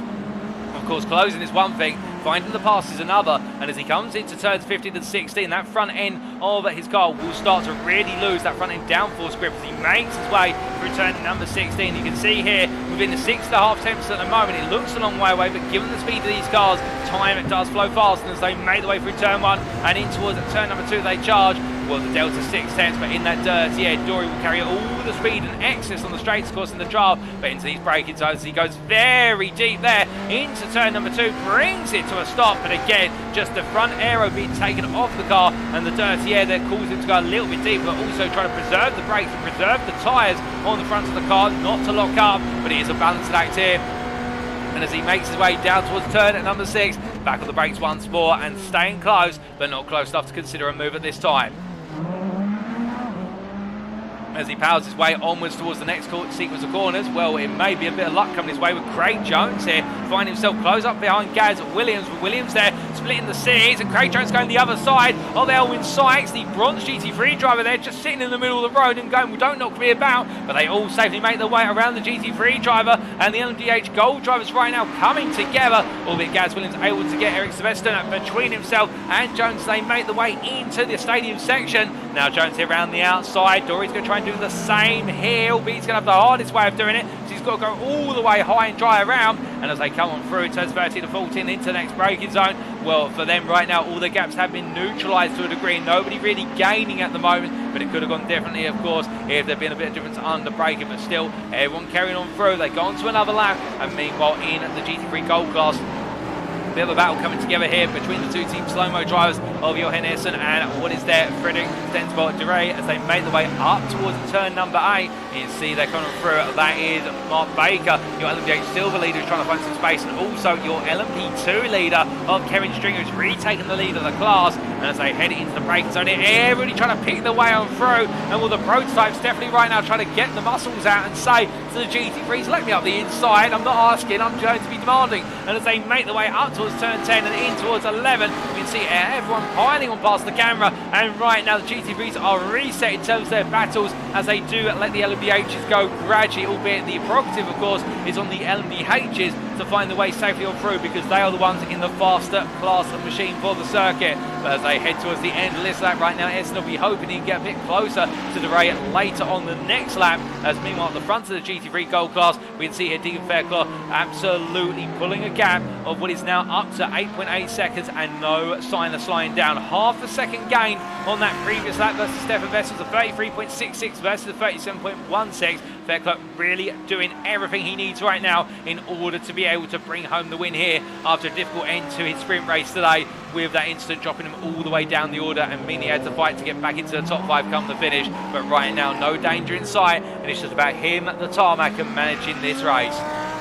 But meanwhile, Looking from him to into the pits comes Mark Arrowsmith, and Arrowsmith deciding to come in early as he parks the car on up. We believe this is his scheduled stop, and a lot of drivers now starting to make their way into the pits. We've also got a car up on the jacks there, and that is the Porsche of Ben Bennyworth, who's decided to change the tyres. Well, it looks like his front tyres being changed only for Ben Bennyworth, so perhaps he's decided those tyres are not going to make the distance. And we've also got parts up in the pits there. I believe what it is one of our LMDHs. We're not quite sure who that is at the moment. In fact, that's Jamie Dorey, who makes his way off the Jackson back on through. In fact, just some fuel gunning for Jamie Dorey's car, but some early pit stops coming on in here. And of course, we did see the mass exodus at Fuji Speedway, where most of our drivers came in around the midway point, but definitely seems though we're getting a bit more strategic variety, and that may just offer up some new opportunities to drivers. Speaking of opportunities, here's Russell Fowler running in at the GT3 Gold class at the moment in P4, chasing after Ryan Walker, who is the final driver on the GT3 Gold podium. If things were to finish as they stand, he would be P3, would be Ryan Walker. But as they make the way up through turn 15 and into 16, well, Fowler there, oh goodness me, and that's a bit close for McCluskey there. Definitely right now, seeing spaces and trying to squeeze himself into. I think some of the GT3 drivers here may be feeling as though it's getting a little bit insensitive with regards to where he's going for it, but still they've survived it that time, and Fowler there having to show a bit of awareness just as he came towards the corner apex to put the steering wheel the other way. But meanwhile, we have had a retirement for Liam McNeely, we should point out, in the GT3 Gold class. We're not quite sure how that occurred earlier on. I think there was that major incident, of course, which we did see a couple of drivers involved in, and this is all the way back on lap number 8. In fact, we can find out exactly what happened to Liam McNeely, and we take a look back. This was back on lap number 8, coming into turn number 8, and there was the knock there. In fact, that was into turn number 11, and contact with one of the prototypes, and immediately McNeely with that knock, and well, his race completely in tatters, and in the end with the wheel coming off the car and a tow to the pits, and Liam McNeely of course right up there trying to chase after Deacon Fairclough, and that explains what happened to Liam McNeely, who really after his win in the sprint seems to have all the pace in the world, minus that of Deacon Fairclough, to be able to guarantee himself at least a second place if not the win, and his race falls to an abrupt end 8 laps into this one. But as we continue to see our drivers pushing on around here, of course we have had quite a few incidents early on, and we are getting an opportunity to take a look back at what happened early on in this race to some of our drivers. And of course we did have the big coming together of the GT3 Silver drivers at the Spitzkara hairpin much earlier on, but prior to that we also did have what happened to a couple of other drivers, including Jordan Baywhite and Jamie Dorey, which we did see, and also David Harney with that early retirement as Russell Fowler makes his way into the pits. In fact, I think we're going to have a long train now. GT3's coming into the pits as the Performance League Esports driver here comes on in, and well, now everybody opt in to come on in for the fuel. When anyone go onto the jacks for tyres, we see Matthew Addy parked up there. Also, we do have one car up on the jacks, that's Stefan Vessels, who seems to be putting a new set of tyres on at least the front of the car. But everybody in, and now getting themselves set for the second half of the race. Meanwhile, making his way on through it and deciding not to pit yet, Ole Martin at Muir as he makes his way into turn number 2. The team slow-mo driver deciding to go at least 1 lap longer compared to his peers. It may give him a bit of track position later on in this race, or at least give him some breathing room here to put some good laps in. Stefan Vessels leaves the pit lane as I look outside my content box window, and we can also see on there on the timing tower, he rejoins the circuit in P3 in the GT3 Gold class.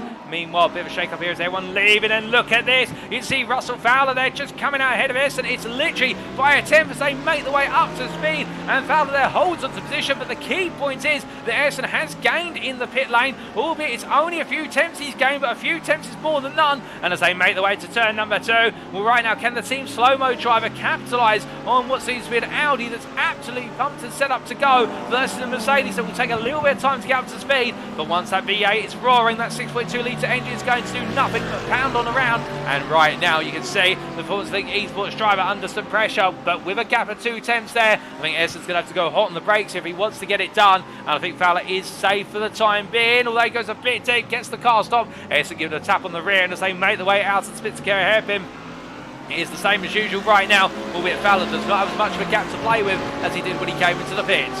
As they head in to the Mercedes Arena section. Meanwhile, behind, we can see here Frederic Stensvold Dorey not quite on the pace of his peers in front, and a very different tone we're seeing here today from the Norwegian driver. Still putting great laps, to be fair, but not quite right up there. Now, we have had other drivers arrive into the series of the GT3 Gold class, and therefore it's a bit to his discredit to say he's not been on the pace, but definitely we're at the arrival of the likes of Stefan Vessels and also Deacon Fairclough and Liam McNeely. I think Dorey's performance in round number 1 being brought a little bit more back into context with regards to round number 2, but of course this may not be a circuit that favours him as much, and right now he may just be looking to pick up some key points. To be fair, it's a campaign built over multiple rounds. It is a marathon, not a sprint as they say, and I suspect the likes of Stefan Vessels and indeed Deacon Fairclough, they will all have circuits when they're not quite on the pace of their peers, and it's all about maximising your chances where you can and minimising your losses. And Stefan Vessels right now in P2, 11 seconds of a Deacon Fairclough who has taken his pit stop, and will the South African here from Racing Team Astra doing everything he needs to right now to come on home P2 in class, come at the checker flag, albeit there's a long distance still to go. We're not even halfway in yet, and whilst we have had all of our pit stops practically, albeit our LMDHs, we do have our top 8 have yet to pit in the LMDH class. Everybody else has made one pit stop already, and I wonder if we may see a couple more pit stops on the cards. But before the pit stop season started, of course, we were starting to talk about David Harney's incident. We saw him retire from the race, and we get an opportunity to take a look back. Now, this was on lap number 3, so very early on in the race, by himself here coming into turns 7 and 8, and making his way on in, and the car, they're just going straight on. Well, that's a very odd one there for David Harney. I wonder if there was a technical issue with the steering wheel, because the car just went straight there. It didn't want to turn at all, but either way, the privateer, it not working out for him, and he's got it all to do again. In fact, I do believe from Team Slow-Mo, and with his team not listed correctly there, we will have to get that fixed as he makes his way on through the next rounds. But David Harney, a race that's ended abruptly and not the way he wanted it to go, but a very odd one there. The car just not turning in, completely clear of traffic. I wonder if there might have been some damage on the car, but we haven't had any reports as that being motioned into our ear, as meanwhile our drivers continue to press on here on the live pictures. But meanwhile, we look to Paul Scott here, your lead in the GT3 Silver class. He's been alone for some time, but now he's in welcome and warm company in the fact he's got Tom Bingham behind him, and this is the battle that's building. Now, of course, Paul Scott having started his way and made his way up through the field quite aggressively.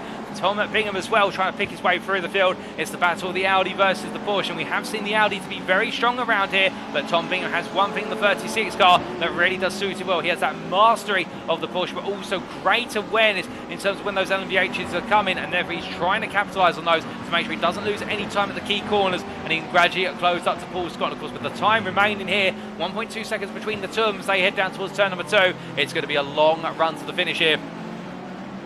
And for Paul Scott, he's really just got to keep it together lap after lap and not make any mistakes, and look towards Tom Bingham not gaining massively from quarter to quarter. But as they make the way through the kink and forward on towards 5 and in towards 6 they go in the long run here. Tom Bingham a bit further back at the moment, but definitely right now setting his sights on a winning class as he makes his way up towards the Spitskare hairpin as he heads in towards the next braking zone. Meanwhile, we do look from what is our GT3 Silver drivers to our LMDH Gold leader, we should say, and pro driver here of Verano Motorsports. He makes his way down into turn number 12. That's Chris Daines, and right now the Danishman doing everything right still. Advantage standing at 5.5 seconds, but there's an interesting tail now starting to come in. That gap of 5.5 seconds is stabilising, if not starting to swing downwards rather than upwards, and that may be a sign that McCluskey is closing as Chris Daines comes to line, albeit slightly impacted by having to make his way past Stefan Vessels on that lap. But meanwhile, before we come to that point, we do have Gaz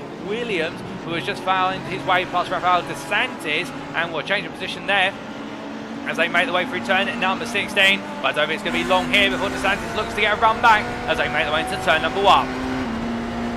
Now flying the way into the right hand here. I think the pass may have been made with DeSantis being compromised through the stadium section, but heading up towards the braking zone for turn number 2. You can see that Gaz Williams not able to break away. He's got some GT3 Gold traffic of his own there with Benson ahead, and as they make the way through 2, 3 and 4, now on towards the run to turn 6. DeSantis there staying as close as possible to GT3 to get maximum tow, as he does the same here with Ayrton as they make the way on through. Does a quick swing there. He's got to be careful about leaving it that late, of course, because the GT3 drivers may see it coming and react the other way. But onto the brakes they go and into the hairpin, and DeSantis incredibly close. Somebody's got it wrong there, and as they make the way out of the corner, it was a lock-up for someone, not quite sure who, but as they make the way to the next corner, well, DeSantis definitely pushing on as he heads through the right hand and turn zone up towards 8, but no closure at this point in time. But definitely right now keeping himself well in the picture and not falling out of it as they head to the next sequence of corners.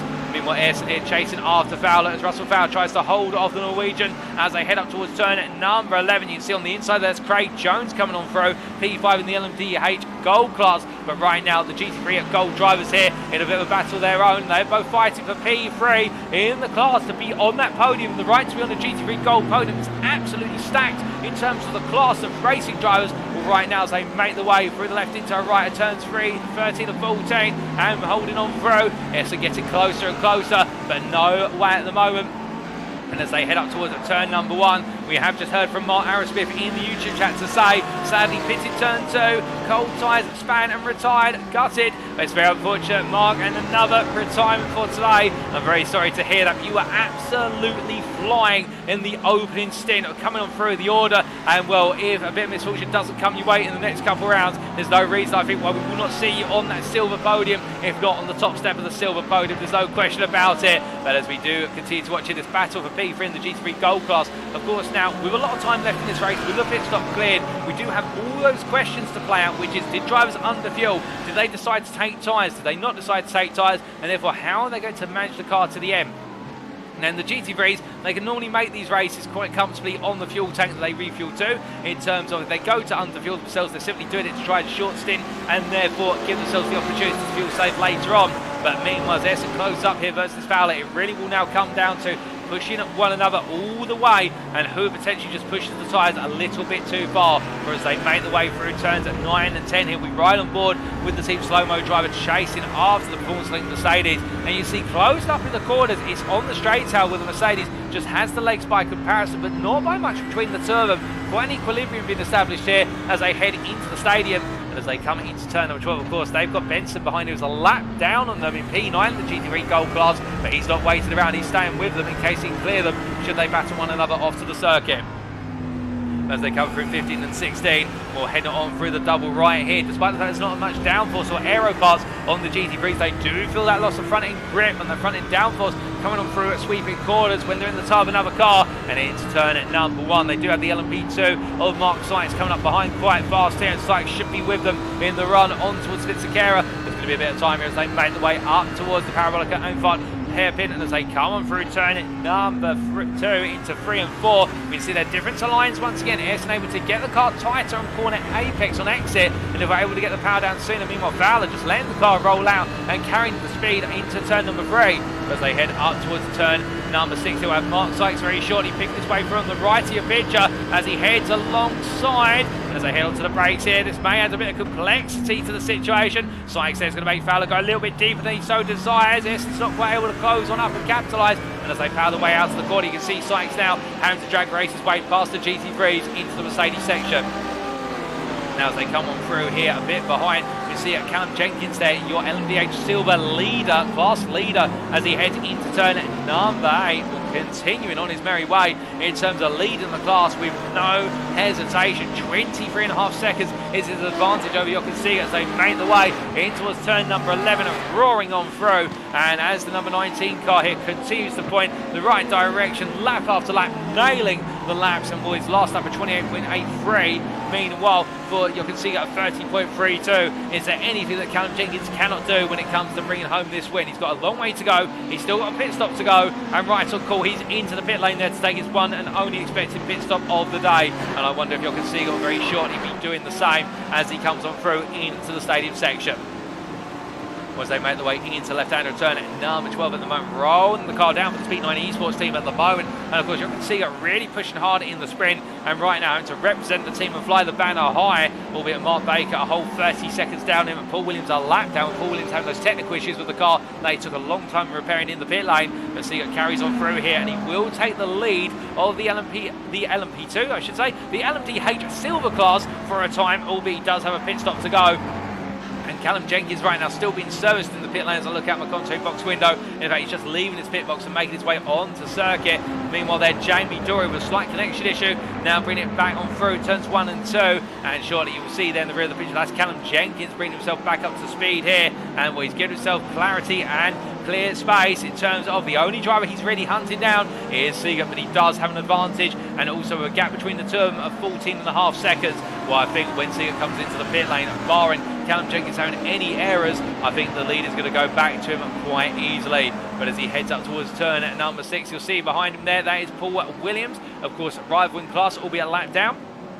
So he won't have to worry about picking his way past Paul Williams. Bit of contact there with Kevin Stringer, and Callum Jenkins got a bit deep. And of course, little knocks like that, they don't seem like much, but they will start to disrupt the airflow of the car. They will damage the bodywork and take away some of that top end speed on the extended straight. And well, Jenkins does not want to have too many more moments like that. And will Kevin Stringer surviving that one, leading the LMP2 class still by almost 30 seconds now over Nigel Stock and Mark Sykes, a further what is 20 seconds back. And will Kevin Stringer here definitely not putting a foot wrong right now, as meanwhile it does look like it's getting a bit intense there in the run into turn at number 12. And Jack Barker here, well, after that major off at the start of the race, taking to the gravel at turn number 11, the number 8 driver right now, P4 in the GT3 Silver class, and well, since then has not really made any major errors to account for, and he's trying to chase down Stefan Albanese, who is 7.6 seconds up the road. Barker going a bit wide. He's got to be careful, of course, with regards to those track limit penalties. He picks up too many of them, and he'll have a drive-through penalty for his woes. But as he makes his way onwards towards turn at number 1 here, Barker right now definitely getting his head down, not losing sight of the fact he picked up a podium despite losing out on the win in the end in the sprint. And well, if he carries on this way and finds a way of matching the pace of the likes of Albanese and Paul Scott, he could find himself picking up another podium here late on in the race. We're coming up through turns 2, 3 and into 4. Meanwhile, we look back up to Russell Fowler, who continues to try and hold off this fight for P3 in the GT3 Gold class there. Eddie Johan Essen as they come up through turn number 8, and these two still nose to tail. As meanwhile, that's Mark Sykes parked on where's the grass there on the inside of turn number 8. On the next gen racing orange driver, to be towed to the pit lane. I think the car's stuck on the grass and not able to move. And what exactly happened to Mark Sykes? Well, we've got a replay coming up very shortly, but meanwhile we can see there Dorey, Frederick Stensbot Dorey making his way around teammates, but of course lap down driver Eric Benson, and deciding now to go on the offensive versus Essen and Fowler. And I wonder here, well, Dorey now is saying to his teammates and indeed the sister teams, I'm coming through, I'm going for that podium, because he makes his way out of the final corner and onto the next lap. That last lap from Dorey was a 37.84. In fact, it's 38.2 now. Our time's been updated, but the key point being he was 7/10 of a second faster than both Fowler and Essen, and we've still got just over 20 minutes to go. So it's starting to heat up in that battle for P3 in the GT3 Gold class. But as they make their way through turns 2 and 3 and up towards 6 they charge, we take a look back at what happened to Mark Sykes. Well, this was in the run down towards turn number 6. Now, it doesn't look as though there was an incident here yet, so what exactly happens, the question. Well, coming on through, and it's a spin on the rear end of the car, just the rear of the car lifting up under brake, and the next gen racing orange driver getting it wrong, returning to the circuit, and a little bit later on, I suspect there may have been another spin in what was the run into turn number 8. We'll find out very shortly, and that may have just completely undone its work. But I apologise, ladies and gents, we must return to our live pictures, because this battle for P3 in the GT3 Gold class has absolutely kicked off now, with Russell Fowler having to go defensive, and as he makes his way on through, rolling his way into turn, what is a number there? 10 and up towards 11. The Vortex Esports driver here. We've got two LMDHs looking up the inside. This is going to be very nip and tuck. You can see a flash of the lights there from Essen as Fowler almost goes on circuit. He just keeps all four wheels on. Very on the ragged edge of adhesion as they make their way from 12 and up towards 13 and 14. But the key thing here is, as you can see it takes a little peek, but he can't find the space to go through. Right now, Fowler proving to be a bit of a form, and he goes very wide. And as he does here, well, thankfully, he'll have the saving grace of Jamie Dorey there, who's keeping the charging GT3 pack at bay. But this is not the way you want to be. And, well, if you're wondering, is that Ryan Walker at the back of this group? You would be 100% correct, as the privateer makes his way into turn number 1, is chasing them down. Everybody right now, this is the battle from what is P3 and the GT3 Gold to P6. Mark Sykes also there in the mix of them. In fact, parked up and just lifted off the throttle of the team, where he gets his way back on through. And as they make the way through turns 3, 4 and up towards 6 once again, it is really open up right now in the battle for the top 5 in the GT3s, all the way to that bottom spot of the podium, because everybody right now from Fowler, Essen, Dorey and Walker could have that chance to finish P3. But as they make the way up towards the next corner here, of course, they are being interrupted, they are being interdicted by the mix of the LMDHs and the LMP2s, and it's all something they have to manage, mitigate and make the way on through. As meanwhile, we do look to Paul Scott, who after losing the lead of the GT3 Silver class to Tom Bingham,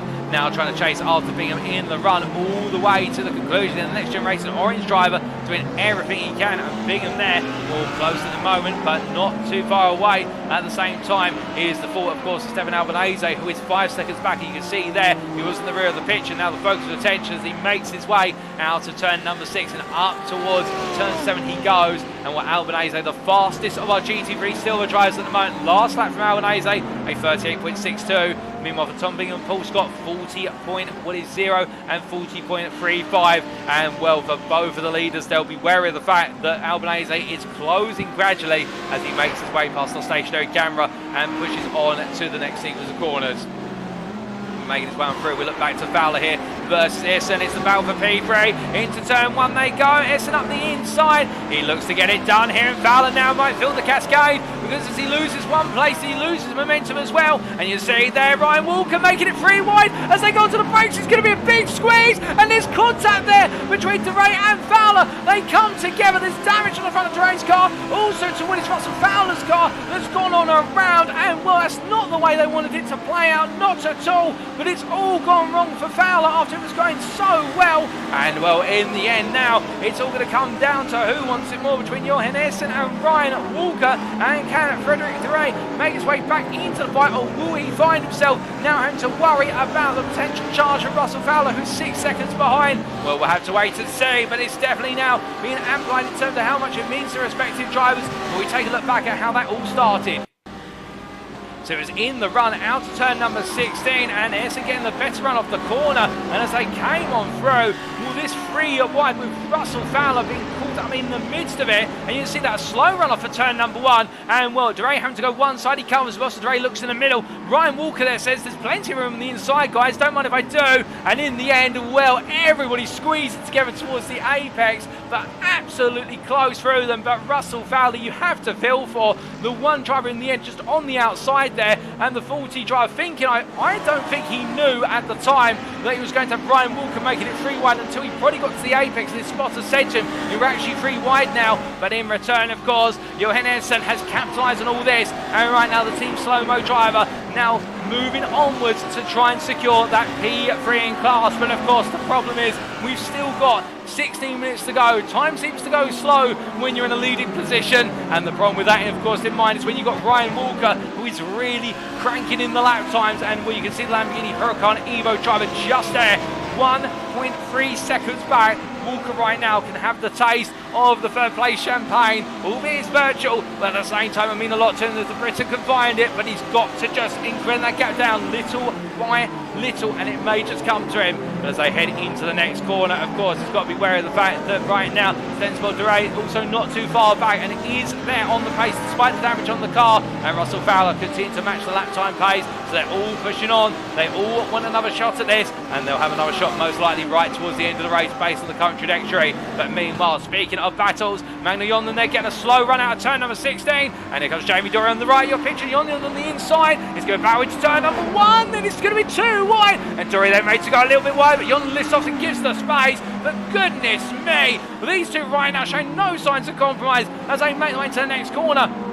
And as they come through too, and up to Spitzacera they go. It's going to be a long run. Jorge Santos there just stays to his inside and stays out of the way. He doesn't want to get involved in this battle for P6 of the LMDH Gold class. But Dorey has been chasing down Yonden for some time. And right now, the Team Slow-Mo Black driver definitely having to worry about what's in his rearview mirror more than what's ahead of him as they head into the hairpin at turn 6.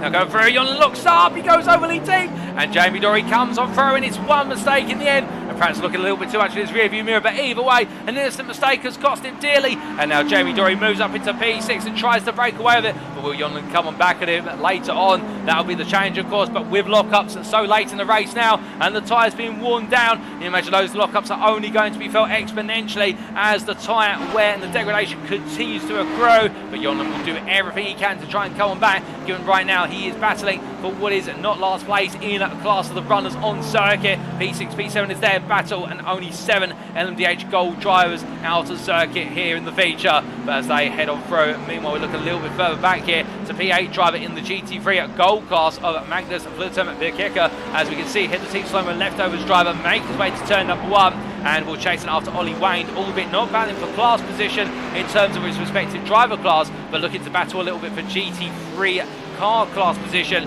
as he makes his way onto the brakes. And meanwhile, in an interesting turn here, Chris Daines is into the pit lane. Now, the Verano Motorsport driver, is this a sign of something that's to come with an advantage extending to 42 seconds? My goodness, he's leaving the pit lane already. Well, has he decided to go for a bit of extra fuel? Perhaps he's trying to go for the fastest lap. Well, he's left the pit lane already as I look at my contact booth window. He's back out onto circuit now, but Chris Daines is going to lose a lot of his advantage, but still he's already headed through turn at number 2, 3 and 4, and meanwhile Benjamin McCluskey making his way to turn number 1. Well, Chris Daines coming on now, and in fact, I must correct myself there, in fact that is registered as Chris Daines' only pit stop, so Chris Daines going the latest of everybody, and in doing so, now we get the confirmed gap over Benjamin McCluskey of 15.1 seconds. I was going to say, if he's extracted over a 40-second gap over this race, not to his discredit, but something must have really gone right, and for everyone else it must be a bit of a slow run. 15 seconds is more like it, but Chris Daines saving the pit stop right to the very end, and McCluskey right now, well, in terms of lap time, there is a bit of a response to McCluskey. He is matching Chris Daines' lap times over the last couple of laps, but not enough to be closing it down at a rate of knots that would really give him the opportunity to attack him at the end. Meanwhile, speaking of the attack, well, we can see that Jeremy Dorey has fallen back behind Jon Linder as they find themselves clustered in behind Ben Pennyworth. And as Dorey rolls his way through turn number 16, well, Jon there now, this is going to feel like a similar situation, albeit they're not going to be too wide into turn 1. You can see Dorey trying to pick up the pace here as they head up towards turn number 2 and wanting that place back as soon as possible. But no way through at the moment, and the same could be said here. No way through in the battle for P4 in the GT3 Gold class. We'll be right on board with Ryan Walker, the privateer, with P4 in the GT3 Golds. As they make the way into turn at number 11, of course, Walker has been close for some time, but he has to be wary of the fact that he does have smell of the ages coming out, including Rafael Dos Santos, who goes to the left of our picture there. Up the inside, you saw him in the television at reverse cam in the centre high of your screen. And as they make the way through turn at number 13 into 14, well, with this in mind now, what Walker will do here, he'll see that Essence off the line at turn 15. He'll try to get the perfect run here. This will give him a huge sling out to turn 16. It won't be enough to go on the offensive into turn 1, but what it does do, it gives him the momentum, it gives him the impetus. He needs to start pressuring Essen in the run to turn 2. And turn 1's such a tricky corner. Both drivers will look to nail it there, but Essen getting a really good run through the corner. Gains almost a whole 10, but there's nothing in it between these two as they make the way into uncut parabolica curve, and as they make the way through turn 2 and up towards 3, 4. More every corner turn, every straightaway considered, and it looks though these two are in a deadlock with regards to neither one is gaining lap time over there. I think it's going to come down in the end to how traffic navigates between them and interferes with their race, because their pace right now compared to their peers, they're outpacing with Fowler and DeRay behind. Of course, DeRay in P5, Fowler in P6, but they're definitely pulling away little by little, and I think they really are bringing this battle to themselves all the way to the very finish. They've not got long to go now. 10 more minutes will feel like a lifetime, of course, given the fact that as they make the way up towards turn number 8, they've been battling so hard for this, but laps are running out. And which way will it go? Will it go the way of Ryan Walker, or will it go the way of Johan Essen for P3 in the GT3 Gold class? As whilst they press on here, things have gone a little bit quiet elsewhere in the other GT3 classes, albeit Baz Mitchell, we can see, still leading the GT3 Bronze class, and Tom Bingham the same in the GT3 Silver class. But as Ryan Walker there backs off, he does see Nigel Stott trying to go all the way round the houses there on turn number 12 to try and get the move on Essen done in terms of moving them through the GT3 chariot. And Walker close again as they head up towards turn number 15 through into 16. And as we run on board the gearbox here, the team slow-mo driver, notice how in dealing with Nigel Stott, the gap has been condensed slightly a little bit, but again, that's just where Essen has not been able to carry as much speed out of turn number 12, and he's felt the domino effect, if you will, of that into the next couple of corners. But as they make the way through one, Walker goes wide, he goes deep, and the gap opens up by 2 tenths once again. And being that close, when you're in 3 tenths of a GT3 in front, you can understand the front end is washed out when it comes to that front end downforce, and it's just not there to give you the speed through those medium speed aggressive corners. But as they make the way on the straight here, we do look to Ben Pennyworth. Meanwhile, he's battling with Bekeke as they make the way into turn 12, albeit Ben Pennyworth in the GT3 Silver class, Bekeke in the GT3 Gold class. They're not really battling for what is individual class positions, but they are battling for overall GT3 position, it could be argued, and they've got Ollie Wayne for company behind, and Pennyworth, in fact, now vulnerable to Wayne, given the fact he's no longer got the GT3 Gold driver buffer that he previously had. As they head to the timeline here, more laps still to come in onto the 31st lap, the GT3s here, as they head into the next break. It's over turn number 1, but coming on through.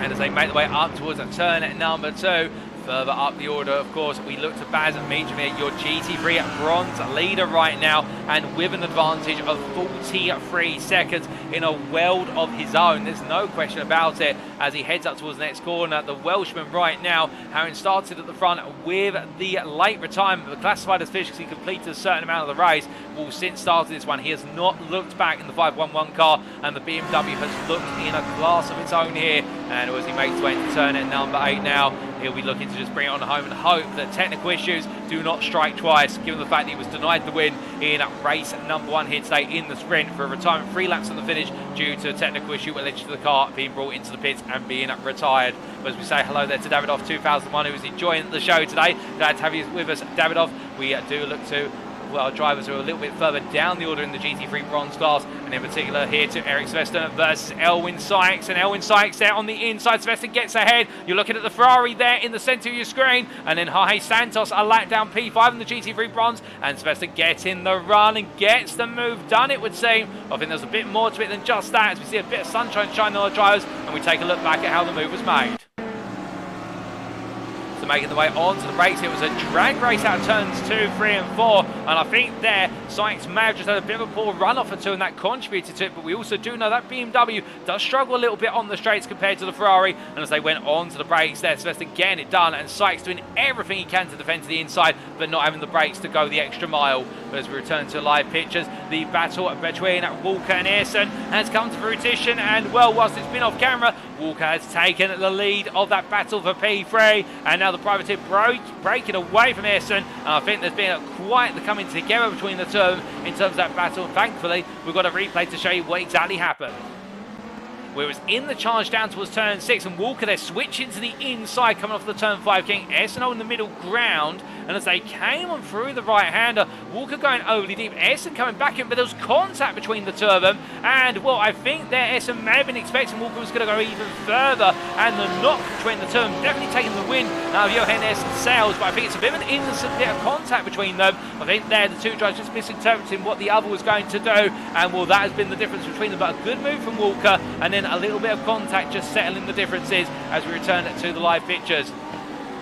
As our drivers press on here, we do look for our GT3s in the gold class to our GT3s again in the bronze class. And well, of course, in the run to this corner last time around, Elwin Sykes being passed by the man in front of him of Eric Silverstone as they make the way down towards turn number 6 again. Silverstone goes very deep and Elwin Sykes follows him, and there could have been an opportunity to capitalise, but not quite. Sykes there pushing the Team Slow-Mo driver as hard as he can, and the Racing Team Astra driver right now doing everything. That's the thing about the BMW M4 that it's known for. It's not its overall pace, it's not about straight line speed, it's known for being, some would argue, quite a boring car to drive in terms of it's not a snappy or overly aggressive car, but sometimes boring cars are good when you're in a long race where tyre wear is a big quotient and you need a car which is very comfortable under your fingertips and toes with regards to being able to just keep knocking in the laps and keep the pressure on your rival, and that's exactly what the M4 is gifting to Racing Team Astra's Elwin Sykes today. He's harmonised with the machine, he's keeping the laps together, and he's keeping the pressure on in the battle for P2 in the bronze class all the way to the finish with 5 minutes to go when they come to the timeline and go on to what for them is lap number 33 of racing. As they come on through and onto the proverbial lap, now making their way on towards turn number 1. It does look as though Sykes is there, but not quite enough to be able to look at the move at this time, but can it come its way in the final few laps? Now making its way up through at the right-hander there and onwards towards the next corner. We look back to race leader Chris Daines here, and that's over on LMDH Gold leader, and as he makes his way through turns 15 and 16, he's currently right now losing on average 1.5 seconds a lap to Benjamin McCluskey if we go by his last lap comparator on that lap at 27.654. Meanwhile, what was it for McCluskey as he comes to the timeline for Next Gen Racing Purple, chased after the Brano Motorsport driver?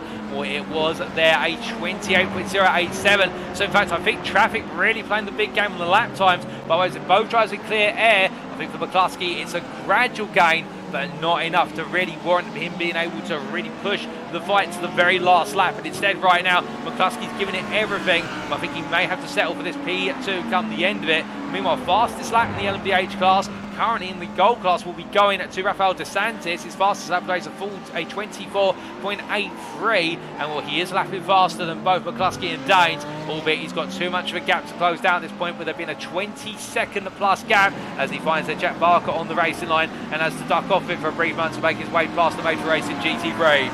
as they head onwards towards the next corner. Meanwhile, looking to Jack Barker there, currently P4 in the silver class, and his gap to Paul Scott at this time standing at 8.5 seconds as he heads onto the brakes there for turn number 6. And well, right now not really gaining much on Paul Scott. The gap neutralised effectively, and I think just trying to hold on to P4 to the finish at the moment. He's got a sizable gap to Ben Bennyworth. That gap extended all the way up to what is a grand total of 16 seconds if we do some maths rounding. And as a result, Barker right now comfortably bringing home another top 5 finish and having a good start to his campaign in the GT3 silver class. Of course, a difficult day at Fuji in the GT3 gold class, but definitely I think feeling a bit more comfortable in the silvers, and just a small mistake cost him very dear in the sprint race. If it was a mistake, I think we might have had a bit of contact in that instant, and an early mistake here he's now redeemed himself for in the feature. But meanwhile, we look back to Ryan Walker, who continues to try and hold on to P3, really trying to put his stake in the ground here with regards to the final spot of the GT3 gold podium. And well, what a trial by fire Ryan Walker has had in his promotion from the GT3 silvers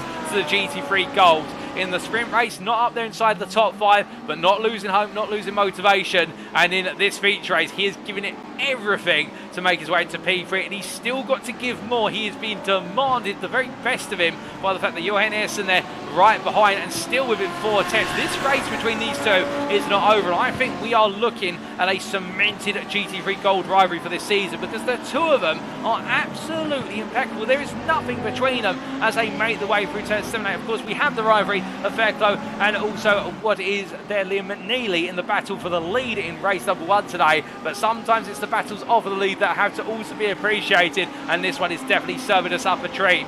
Meanwhile, speaking of serving up treats, well, here's Stefan Albanese, and well, right now under pressure from Paul Scott, who has gained considerably, and Paul Scott very close in the battle for P2 in the GT3 silver class. It's coming down to the final 2 minutes, and well, he may have left it late as they make the way through turns 9 and 10. Paul Scott definitely trying to get the move on here as they make the way out to turn number 10 and up towards 11. In towards the next braking zone they roll, and as they do, the DRS eSport driver here definitely feeling a bit of pressure into the next corner. Runs it nicely. Paul Scott not taking as aggressive a line, but I think trying to see where his line's going to come as he makes his way through turn number 12 and up towards turn 15. They make their way, but meanwhile, as they come through, we've had an instant fatigue of Fairclough, albeit I think he's just had a lock-up at turn number 6. We've just had it on our track reader that he's been involved in some sort of incident, but I think it's just where he's locked the brakes up. But meanwhile, as we look back here to P3 in the GT3 gold class, going from the leader of the class to the GT3 gold final podium spot. Well, Ryan Walker there defending Essen, looking for the move, and well, Walker's going to have to really tiptoe into the corner here and make Essen go all the way round, and he does so successfully there. It's a good defense, but Essen definitely right now putting the pressure on. They will have, I believe, one more lap, given the fact our LMDH Gold leader of what is Chris Daines is making his way through the stadium complex at the moment, so he will turn one more lap, so the checkered flag will not be on this lap for the GT3s. And as they make the way through turns 9 and 10, can Essen find the last 5% he needs to make his way on through? Walker's frustrated every time. It seems to be the run down to turn 6 where Essen has the run, but the Walker knows how to defend it well. Meanwhile, in the battle between Stefan Albanese and their Paul Scott for second place in the GT3 silver class, was they head on through then up towards turn number 8. Albanese defending again. Paul Scott looking outside. He's trying to go for the cutback, but Albanese drags the car onto the apex curve. You can see there how he looked to be going a bit deep, but in the end just letting the car come to a complete stop on the apex curve. But he goes a bit wider as he launches it onto the curve on the exit of 10. Paul Scott on the inside, and as they make the way through 11, Albanese's giving him the space, but he's got to lift off the throttle there, and Paul Scott goes on the inside to outside and gets it done for P2 in the GT3 silver class. He looks though he's got the doors shut, but now can he hold on for one more lap, as they've still got to go around one more time. But as they roll their way on towards their final lap, meanwhile the race leader already on that final lap and continuing his way up through turns 8, 9 and 10, that's Chris Daines, but we'll look too soon, but not quite now, as they make the way on through one more time in anger. Meanwhile, Mark Baker here pressing his way up into turns 7 and 8 and just keeping it together, running in the lead of the LMDH Silver class with all the shake-up between himself and Jochen Seeger. But then we do look to Chris Daines here, and well, what could be safe for the Roland Motorsport driver other than the sprint race did not work out, but having started at the very front, we'll say in fact started from what was a good position to begin with. He's not given up from the start to finish of the feature race. He's found his way to the lead, and as he comes through the final corner, the Verano Motorsport driver sees the checkered flag, and he takes it in glory as he crosses the line. Your overall and LMDH Gold winner in the feature here at the Hockenheimring circuit. He takes the win in the end by what is 10 seconds over his rival, but Dorey Fairclough takes the win in the GT3 Gold class there, and then very shortly it's Mark Baker who crosses the line. Your GT3 Silver, not GT3 Silver winner, my goodness, your LMDH Silver winner as he crosses the line there in comfort ahead of Hockenheimring, his teammate. And then your next driver to come on through to take the class win, well, it won't be Kevin Stringer at the moment in the LMP2 class, but we do believe instead it will be your GT3 Silver leader of Tom Bingham here as he makes his way on through what is turn number 12. And it's been an absolutely faultless performance for the Performance Link Esports driver from start to finish, taking the lead and never looked back. And we're a 9.1 second advantage over Paul Scott. He will cross the line emphatically, your GT3 Silver winner at the end of the day, with Kevin Stringer coming out to the final corner. Kevin Stringer, we should say, to take what is the win in the LMP2 class for SCCR Sim Sports. And then very shortly we will have Baz Meacham coming on through to take the win in what is the GT3 Bronze class, as we do catch all of our winners in the classes as they cross the line. And for Baz Meacham, a win in the end of 59 seconds, and the only bronze driver to turn a 37th lap in the GT3 class. That is staggering, albeit he's had to do it the hard way given the retirement, but he's made it happen. And well, what a drive from him. But a couple more drivers making their way across the line. In fact, we do have one more driver to come from, that is Ollie Wayne, who will be the last driver to finish his race, P6 of the GT3 Silver class. But what a thrilling to conclusion to the racing today in Germany at the Hockenheimring Baden-Württemberg circuit. And well, given it in mind the fact this circuit, a very tricky one, and many were wondering how easy would it be to overtake from start to finish. It has been a race to remember in the feature, much like in the sprint. Chris Daines there coming to the line and will just creeping his way across there for Verano Motorsport, and you can see the winners line up together there. And well, Chris Daines, the winner in the LMDH Gold class, and behind him Dorey Fairclough, your winner in the GT3 Gold class. And well, it's fantastic to see them all just gradually coming to the line, and well, with it a lot of pride, there's no doubt about it. And Tom Bingham here just making his way on through as well. He'll be pleased as punch with the way he's able to run it from start to finish here. No questions asked, holding all the way on. And the same for Baz Meacham. And of course, Mark Baker in the LMDH Silver class having a fantastic run. And congratulations to all of our winners. Congratulations to all the drivers who made it to the checkered flag, whether they're on the podium, the winner, alternatively outside the top 5. It doesn't matter. Making it to the checkered flag is still an achievement in itself, and it's such a high competition and tier of racing. But with that, it's now time for us to take a look at the race results, subject to any stewards' inquiries. And we start off, of course, with the overall positions. So after 60 minutes of racing here today in the feature in round 2 of season 2 of the Next Gen Racing Proto GT3 Championship, as brought to you on iRacing, Chris Daines taking the overall win and also the overall LMDH class and the LMDH Gold class win, 10 seconds clear of Benjamin McCluskey for Verano Motorsport. Meanwhile, the Next Gen Racing purple driver McCluskey giving it everything unquestionably and bringing on home another podium ahead of Rafael DeSantis, pipping the DRS Esports driver to the post there, who still finished on the podium, and then Craig Jones and Magna Yonlin completing your top 5. You now have Jamie Dorey in P6 ahead of your LMDH Silver driver. I don't know what I'm getting wrong with words today, but everything seems to be going wrong. But the Speed 9 Esports driver there taking the win in the LMDH Silver class by a considerable margin over his peers of Hockenheimring and Paul Williams, with Hockenheimring there P9 second place in the LMDH Silver class, and Paul Williams completing the podium there, P10 overall. And as we come a little bit further down to P11, and speaking of drivers on the podiums of note here, Kevin Stringer taking the win in the LMP2 class, and redemption for what was a difficult sprint race for that early retirement for SCCR Sim Sports ahead of Nigel Stock. And as we continue on down the order, you can see there P14, your GT3 overall and gold class winner, Dorey Fairclough for the privateer there ahead of Racing Team Astra's Stefan Vessels, and then Ryan Walker P16 there, the privateer holding on the end versus Johan Essen, the Team Slow-Mo driver just not finding a way to get back at the privateer come the finish.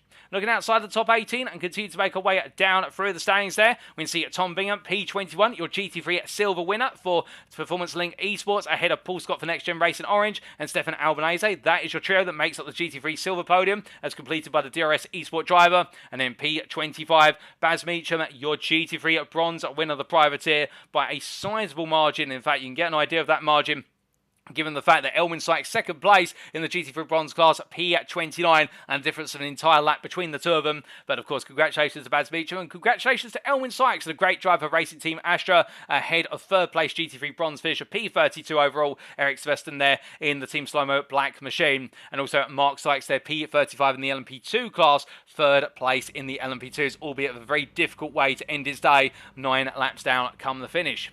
But now coming on to the individual class finishing positions, we start off with the LMDH Gold drivers, of course, and we can see here Chris Daines taking the win in the end by 9.5 seconds over Benjamin McCluskey, and then there being a gap of an extra, what was in the end 15 seconds to Rafael DeSantis, and then Craig Jones at P4 for SCCR Sim Sports, holding off Magna Yonland, Jamie Dorey and Gaz Williams to the finish, and a difficult race there for Jamie Dorey and Gaz Williams, the two next-gen racing drivers of the two outfits, and Magna Yonland there holding off Jamie Dorey to the finish line. Well done to the Team Slow-Mo Black driver for a good defense for P5.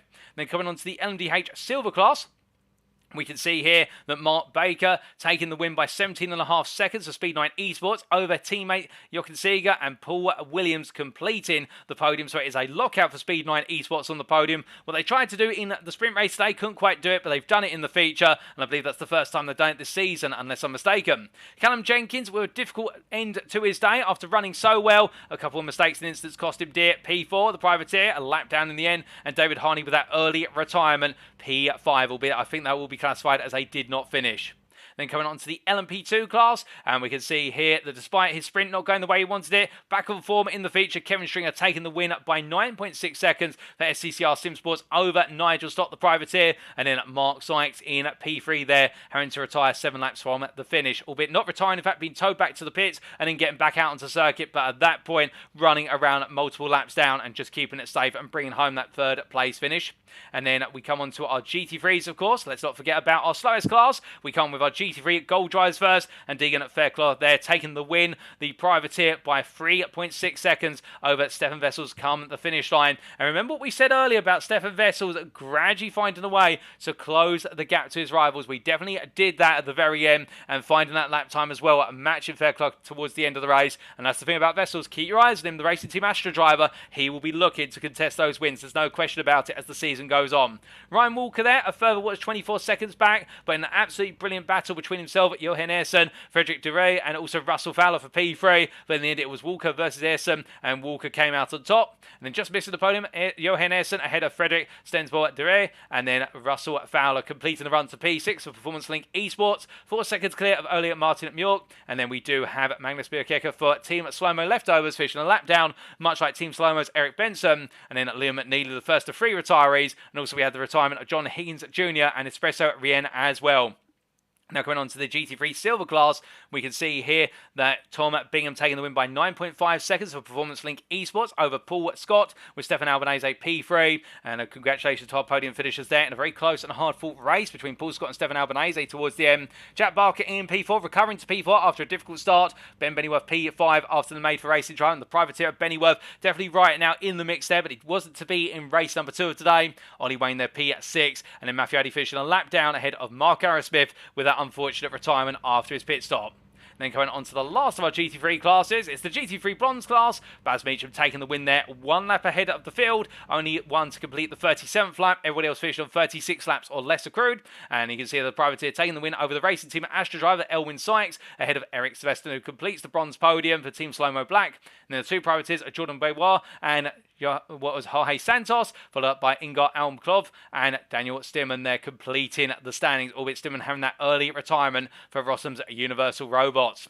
But with that completes our standings for race number 2 of today. And now, ladies and gents, very shortly we'll be back for our post-round interviews of our volunteer drives. They'll be coming up in approximately 10 minutes' time. But until then, be sure to let us know what's been your favourite moment of today's racing, whether it be in the sprint or the feature. Or let us know a number of moments that you've enjoyed. And we'll be back in 10 minutes for our interviews. Don't go anywhere. You want to miss them.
Alrighty, ladies and gentlemen, without further ado, it is time for us to kick off our post-round interviews with our selected drivers. Now today, we do have quite the mix. We're going to be hearing from all classes up and down the field. We're starting off with the privateer of Kevin Stringer, who had a difficult sprint race, but turned it around in the feature in the LMP2 class. We will coming on to the LMDH Gold driver that you all know and love from Verona Motorsport, Chris Daines. Much like Kevin Stringer, and also involved in that incident at the start of the race, having a difficult sprint race, but turned around in the feature. Then we'll get to hear from Tom Bingham, our GT3 Silver driver from Performance Link Esports, who had a fantastic run in both races, a P2 in the sprint and a win in the feature. We'll come into Rafael DeSantis in his first round of the season for DRS Esport, P8 in the sprint in the LMDH Gold class, but turned it around to a P3 finish in the feature. And as our driver gets ready to go, our driver's absolutely set. And in fact, there, Kevin Stringer, not a privateer. We should point out he's actually from STCR Esports. We do keep making that mistake, and we do apologise for that. But we will get that fixed out on the broadcast very shortly. He does join me in the interview room now. And Kevin, as we do welcome you to the interview room for the first time this season, what a fantastic way to end your day today in what was the feature race, but not quite the way you wanted it to go in the sprint. So a bit of mixed feelings, or are you happy with how it all played out in the end? No, more than happy, really. These things happen, can't always be helped. Yeah, in the first race, the guy spun in front and he tried to get back on the line, and yeah, he just made a mistake, and yeah, I collected him, so here's what it is. Oh, indeed. But taking it away from what happened in the opening race, and instead just going back to qualifying, of course, we've seen you're quite the hot shot when it comes to the LMP2s in the qualifying sessions, and today was no exception going around the Hockenheimring circuit. You look to be in your comfort zone. Yeah, I know the circuit fairly well. I usually do quite well here, so I was expected to be fairly quick. But not all the circuits on this season are the same. For instance, Silverstone coming up next. I hate to say it being English, but I don't know the circuit very well at all. Oh, goodness me. Well, you definitely won't be judged by myself, even though I'm a big fan of Silverstone. But at the same time, that's understandable. We can't be perfectionists at every course, but we want to be perfectionists as the season goes on. There's no doubt about that. But when qualifying concluded, of course, in a class of three, we've seen qualifying only translates to putting you necessarily at the front of the field, and then it comes to the run into turn number one. And it did look very tight there, even in your class of three, being backed up towards the LMDHs. Yeah, I think we do tend to catch the back of them LMDHs a little bit at the start sometimes, but that's just the way it is. Really, it adds to the excitement. And I know the other two guys that are racing with me, they both seem to have quite good awareness. I mean, Mark's fairly good. I've quite enjoyed racing against him. He makes it quite hard. So yeah, I mean, it's all good, really. You know, you just do what you can do. Well, indeed, and it didn't quite work out for the opening couple of corners, and it did look as though in the end just a bit of tussle between yourself and Chris Daines, like you said earlier, upset the car. Just taking us through, though, not the incident itself, you did mention it earlier, but when that happens after a great start, it all goes away. What stops you from thinking to yourself, you know, it's not my day, instead I'll get them back in the feature? Well, you know, there's only 3 cars in this championship, so you've got to finish just to get what points you can, because come the end of the season, that could be the difference, you know. Oh, indeed, and it is again, it's a marathon, not a sprint when it comes to a championship campaign of 10 rounds. And now turning things around into the feature, of course, having to start in amongst your peers once again, 60 minutes in terms instead of 20 minutes, and from the outset, absolutely putting the hammer down. Was it always the aim to try and break away early on? Just take us through your strategy for the race. Yeah, I knew I had the pace, and I wanted to get away. Mark was quite good. He got ahead of me, and I ended up going back to third. So I was trying very hard to get back on the back of him. But once you're in dirty air here, that can be quite hard. But I managed to get past him at the hairpin, and then he made a pretty bad mistake going into the next corner and collected me. But being quite good, he sort of stopped and let me go ahead of him so we could get on it again. But I just don't think he managed to get back on the pace, so that was sort of the end of our battle, unfortunately. Now, as the battle wore down, of course, it gets quite lonely out there in a class of 3, but it's a circuit that's absolutely teeming with speed bumps in the road, aka the GT3s, and also the fast, flexible LMDHs, albeit you do catch them quite in the corners. Just what keeps your concentration at highest level? Because I hate to imagine that a lack of concentration and it can all go from being 0 to 0 very quickly. Yeah, I mean, here it is an absolute nightmare, this circuit, for getting past traffic, and you know, it can be a bit unpredictable, I think. Most people would agree with that. Luckily, I managed to pull out quite a good lead, so I was able to be a little bit more cautious than I needed to, which was nice, I suppose. But that was only, I think, due to the misfortune of the other two guys, most likely. Still being cautious was the way to success, and like you say, not having too much pressure behind you did age in that, giving you a bit more breathing room to play with. But it's been a very tight and technical circuit, and crossing the finish line today, of course, taking the win in the feature but not in the sprint. Much like what happened at Fuji Speedway, you're making a bit of pattern of this at the moment. So what are you going to do in the next round to try and prevent it from being the sprint doesn't work out but the feature always seems to work out? Well, if I'm honest, Fuji didn't work out, no, in the first race. But if I'm honest, that was one of the most exciting races that I've had in a long time. So, you know, I'm just enjoying it really, and we'll see where I end up. Well, that's brilliant to hear. I'm glad you enjoyed that, Fuji. It looks like you did enjoy yourself today. And of course, looking ahead to our next round, we'll be heading to the United Kingdom, as you mentioned earlier, Silverstone, in a week's time. And it's not a circuit you know too well, so will it be a lot of practice going in over the next week before then? Yeah, I'll put in the effort. I'll make sure that I'm at least able to get there home safely. Oh, brilliant. And well, just before we do let you go, Kevin, is there anybody you'd like to give a shout out to live on the broadcast or a thank you to this evening? Yeah, for sure. I mean, I'd like to thank yourself for your broadcasting. I quite enjoyed listening back to it last week. I thought you were very positive, and yeah, I think you've done an awesome job. All the guys at SCCR, you know, they've supported me loads in the last year. Craig Jones, he's an awesome guy. He looks after us all. And my wife as well, for telling me that I had to do an interview today if I win. Well, thank you to your wife for encouraging you to join me in the interview. Really do appreciate that. And hello to, well, we presume it's Mrs. Stringer, but also a nice shout out there to the team at SCCR Sim Sport. It does sound as though it's a great mood down in the team between yourself, Craig, and everybody else. But with that, Kevin, congratulations on your win in the feature. A difficult sprint, but looking to turn it around next time around. And we look forward to seeing you out on the tarmac at Silverstone. Thank you. Catch you later. All the best.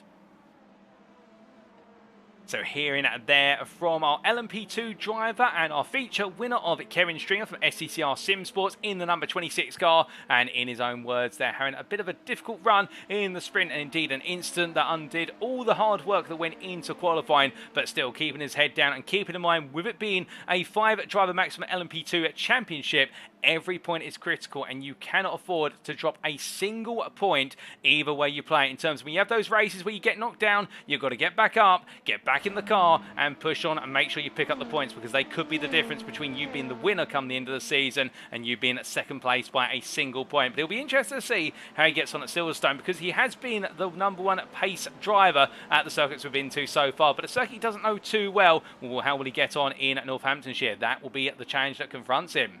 But now, as we come from our first interviewee to our second interviewee of today, we'll be very shortly hearing from Chris Daines. And of course, Chris Daines, we all know and love as the Verano Motorsport driver. And as he gets ready to join us in the interview room, we'll be hearing his perspective on much of what Kevin Stringer has been a difficult day to start with, but turned it around very nicely in the second half in the feature.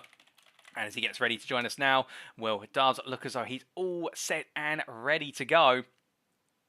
And in fact, as he does come into the interview room now, Chris, as you join us from your home residence, of course, fantastic racing from yourself today, albeit in what was, oh goodness me, I think we're having that same issue from last time, so we might just have to quickly change things around. Give me a brief moment.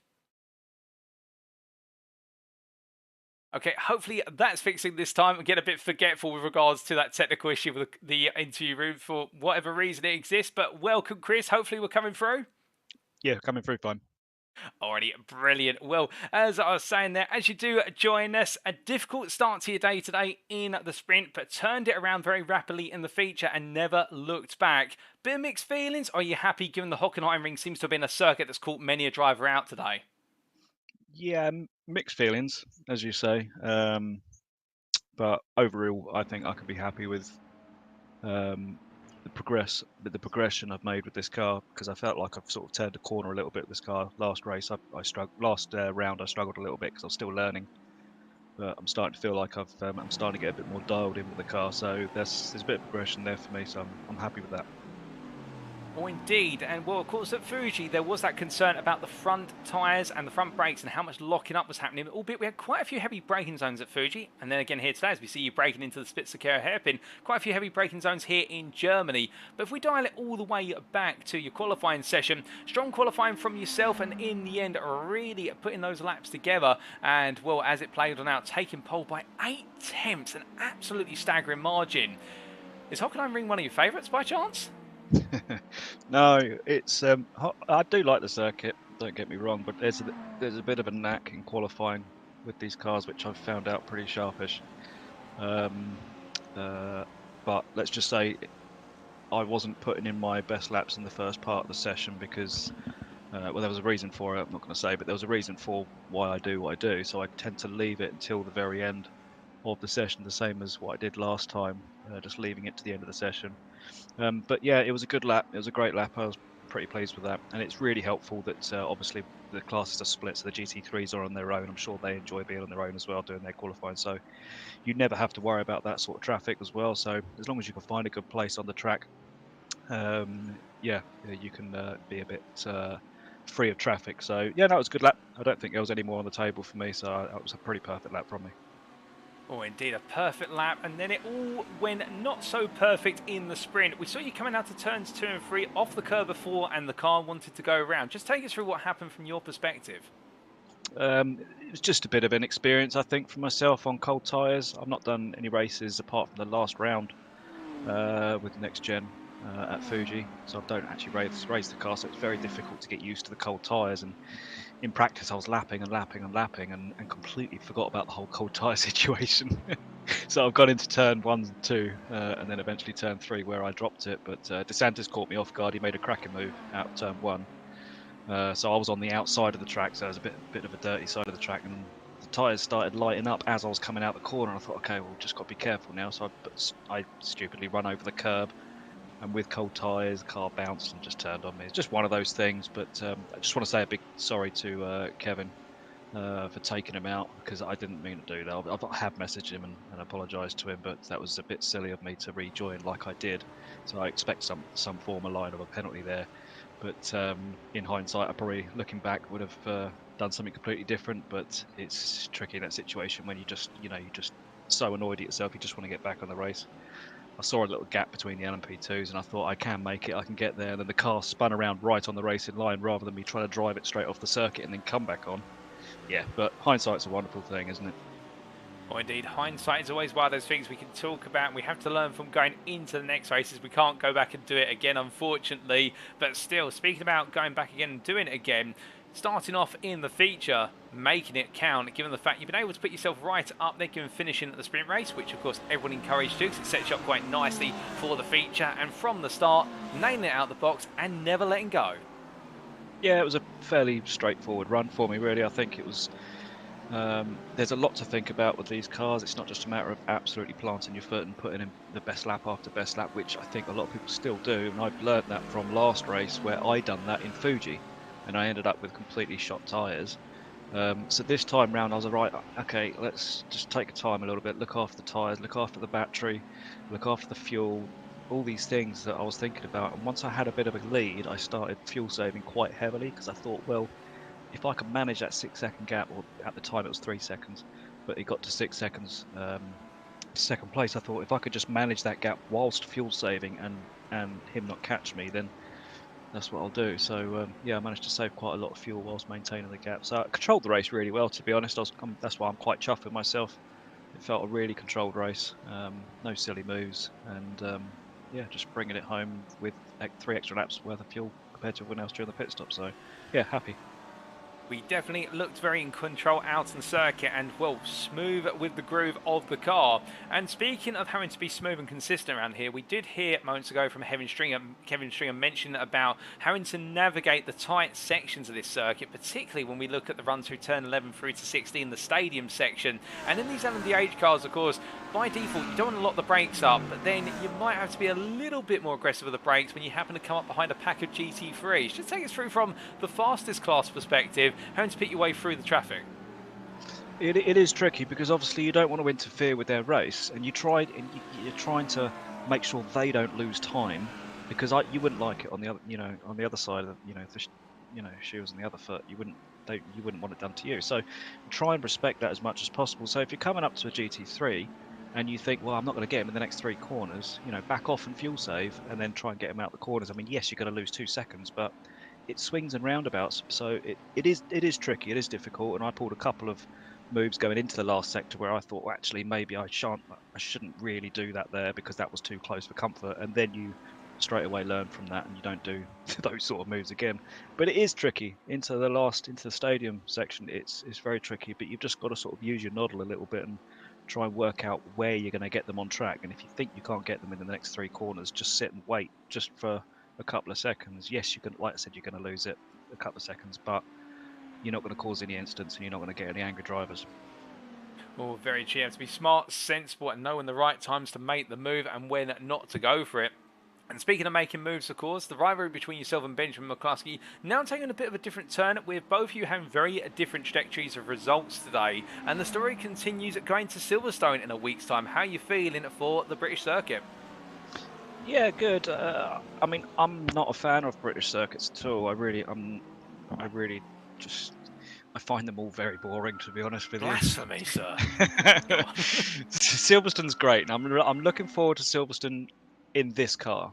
Any other car I'm not too keen on, because I'm really looking forward to the high downforce cars going through Maggots, Beckett's, etc. Because it's going to be absolutely brilliant, because they are so quick, and we know these cars perform better when they're over the 120 mile an hour mark. So this is the average speed of Silverstone is one of the highest around. So I am actually really looking forward to it. I know I'm behind Benjamin McCluskey in the championship now because I've had a bad result, but I know I can pull that back. We're only in round 2, so I'm not even thinking about it, to be honest. But I am looking forward to the Silverstone one this time round, because just simply for that reason, and I think it's going to be a lot of fun. Well, we do look forward to seeing how you get on at Silverstone in a week's time. But just before we let you go, as always, Chris, is there anybody you'd like to give a shout out or a thank you to live on the broadcast this evening? Yeah, big shout out to my Verano Motorsport drivers, especially for the last weekend's Daytona 24-hour. We had an LMDH come first in the Daytona 24-hour. We had myself and my other drivers come third in the Daytona 24-hour. We had a team that come 5th. So, a big shout out to all my drivers. They're doing such a good job over at our team. We've just recruited 4 Danish drivers into our team, which I'm obviously very pleased about. So a big shout out to all the new drivers and all the drivers at Verano. Shout out to NXTGEN and to you, Paul, for your great commentary as always. Well, thank you, Chris, and it's great to hear that Verano's expanding and new members to the roster, and good luck to all them, and congratulations, I should say, to the team and their results at Daytona. Stellar work from them, and it's replicated in the stellar work from yourself today in the feature. With that, we really do appreciate you joining us as always, Chris, and it didn't quite work out all the way today, but still a flying run in the feature, and well, can you potentially make it 2 wins out of 2 at Silverstone? We'll find out then. I'll give it a good shot. We'll see you next week, Paul. Alrighty, all the best. See ya. So hearing that there from Chris Daines from Verano Motorsport, our LMDH Gold driver in, we should correct ourselves, we refer to him as the number 87 car, in fact in the number 1 car of course, with the reigning title from Season 1 of the Proto GT3 Championship, and there bring a rational view to what happened today, and we'll own up to what happened on the sprint race, particularly coming out to turn number 4 with the knock there as he tried to turn back onto the circuit and rejoin, and Kevin Stringer coming into the path of the stricken Verano Motorsport LMDH car, but still they've settle the differences between the two of them, perhaps expecting the penalty there, and he'll go with it, and he'll go to Silverstone with a fresh reset in the mind. And of course, the thing about Chris is really getting his head down and looking to continue to improve and really finding a good run of form in the feature and taking the little bit with pride, and really finding that he managed the car today, albeit perhaps not as much pressure as he could have had if it had gone differently, but still, to manage it the way he did over the whole race, to extend the stints and run it all the way to the end, that takes a driver who's in control. And can he get himself in control of the Championship League come the end of Silverstone? We'll find out in round number 3. But now, coming up from our second interviewee of today to our third interviewee, we go back to the GT3 class, and in particular to the GT3 Silver class. And very shortly, we will be hearing from none other than our Performance Link Esports driver of Tom Bingham. Now, of course, for Tom Bingham, it was a good day in both the races. Second place in the sprint, and then what was a win in the feature. And as we do get ready for him to join us, it'll be interesting to hear his perspective on how it all went down. And in fact, as Mr. Bingham does join us now, Tom, a good day today for Performance Link Esports. Perhaps not for your teammate in terms of what happened towards the end of the feature after battling so hard for P3i Russell Fowler, getting a bit of an elbow out, but still competing up there. And then for yourself, a second place in the sprint and a win in the feature. It all goes into the points bank account in the GT3 Silver class, and I sense you probably couldn't be happier. Yeah, absolutely, absolutely thrilled with that result. Wasn't my pace in practice wasn't actually that good, but in the race, I just found obviously pushing a bit harder in the competitive side with the other guys around me. The Porsche sort of came alive, and I started to realize how to drive it, and I needed to adjust the brake bias a little bit as well, which sort of livened it up on turning. And it made a massive difference, and yeah, I couldn't be happier with the result. Well, that's absolutely brilliant to hear. And whilst the pace wasn't necessarily there in practice, as you say, qualifying was quite intriguing for many reasons. But focusing on your qualifying session in particular, did have quite the lap that you put together. And in the end, the 5th fastest of all of our GT3s. And if I remember correctly, putting it on pole in the GT3 Silver class. Yeah, I think it was only about like 400ths or something ridiculous like that. It wasn't much of a jump, but yeah, I don't know. It's just quali just came together for me, and normally it never does. But yeah, no, it worked out really well, and managed to put it on P1. And the only big competition that I was worried about was oh gosh, I can't think of the guy's name now. Is it Stefan? Yep, Stefan Albanese. That's the guy. Yeah, he was very, very fast, so I expected to be battling him for sort of 99% of the race, and he had a couple of errors, and I just was able to manage the tyres and manage the car and bring it home. Well, indeed, and in the sprint race, of course, it was a bit of a roller coaster ride, because we saw a whole variety of drivers leading at different points in the silver race, including Jack Barker, who ended up losing out with only what was effectively 3 laps to go. In all of that and all of the roulette wheel of results, if you will, what kept you sane, if you will, and kept you thinking, you know what, a podium's on its way, I've just got to get to the end? Just avoid the LMPs, basically. It's quite a narrow track, this one, so I just desperately tried to listen to crew chief and and just focus on when the faster traffic was coming. Not worry too much about everyone around me, and I was just trying to concentrate on putting in qualifying laps. Remember my braking markers, easy on the throttle, and just try and do it a lap at a time. And yeah, it all came together. Well, it came together in the sprint, and then coming on to the feature, of course, with the grid inversion, having to start from towards the back and joined towards the back by one of your close rivals. But straight from the outset, making places very quickly and never really looking back. Yeah, off the initial grid start, I think I lost 2 places in the first corner, or maybe the first 2 corners, and then there was a few incidents ahead, and I just got lucky and managed to thread the needle through some of it, and yeah, get myself up there. And just like I said before, just trying to focus on putting the lap in after lap and stretch that gap out. So, but Paul was very fast, actually, very, very quick, and he was holding about 1.5, 2 seconds behind me for a good maybe 10, 12 laps. And I don't know what happened to him, but he may have had an incident. But yeah, no, awesome race today. Oh, most definitely. And Paul Scott in the end falling back towards a battle with Stefan Albanese to the finish, but still having to push on and leaving you high and dry to take the win in the feature. And just before we come on to your thoughts for next week at Silverstone, just a quick word on your teammate Russell Fowler, who was looking really strong in both races. Perhaps not getting the results he wanted, but still making that Mercedes work in its home territory. Yeah, Russ got very unlucky really because he had fantastic pace in quali. He was doing sort of 37 sevens, 37 fives, I think he was, and I thought he would just run away with it. But yeah, I think he got caught up in a three wide incident. Looked like a racing incident to me, but yeah, it looked like a bit of an issue for him there, and unfortunately he couldn't get himself on the podium. But definitely showed the pace, and so good promise for next week. So I know he's decent at Silverstone, so we'll see how he gets on there. Well, you talked about your teammate at Silverstone, but what about yourself? Is it a circuit you enjoy? And if so, what can we expect from the high-flying Porsche at Silverstone?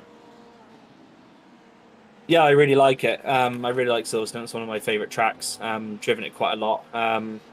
As long as the front tyres hold in, we should be good there, I would say. But you know, there is a fair bit of straights there, and I don't know. It's going to be weird with the Audi. I'm not sure what the Audi is going to be like there, but it seems very fast everywhere, apart from tight corners where you get a bit too much rotation.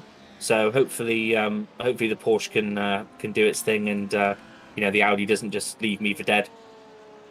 Well, we look forward to seeing if you can make the Porsche conquer the Audi in a week's time. But just before we do let you go, as always, Tom, is there anybody you'd like to give a shout out to or say a thank you to live on the broadcast this evening?